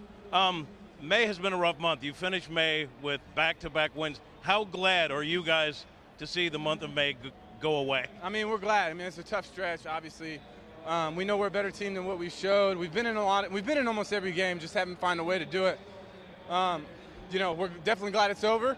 We won a big one tonight against a team we're chasing, a team that we need to win games against, and hopefully we'll go on a roll. I'm going to go let you get a towel. All right, thank you. All right, guys, Matt Carpenter. All right, Jimmy, good job hanging in there. 3rd highest fly ball percentage in Major League Baseball. Joe Madden rolled the dice. Didn't work out. The fly ball and a winner. The Cardinals, their first back-to-back win since all the way back on May 1st. They're loving it. 2-1 the final.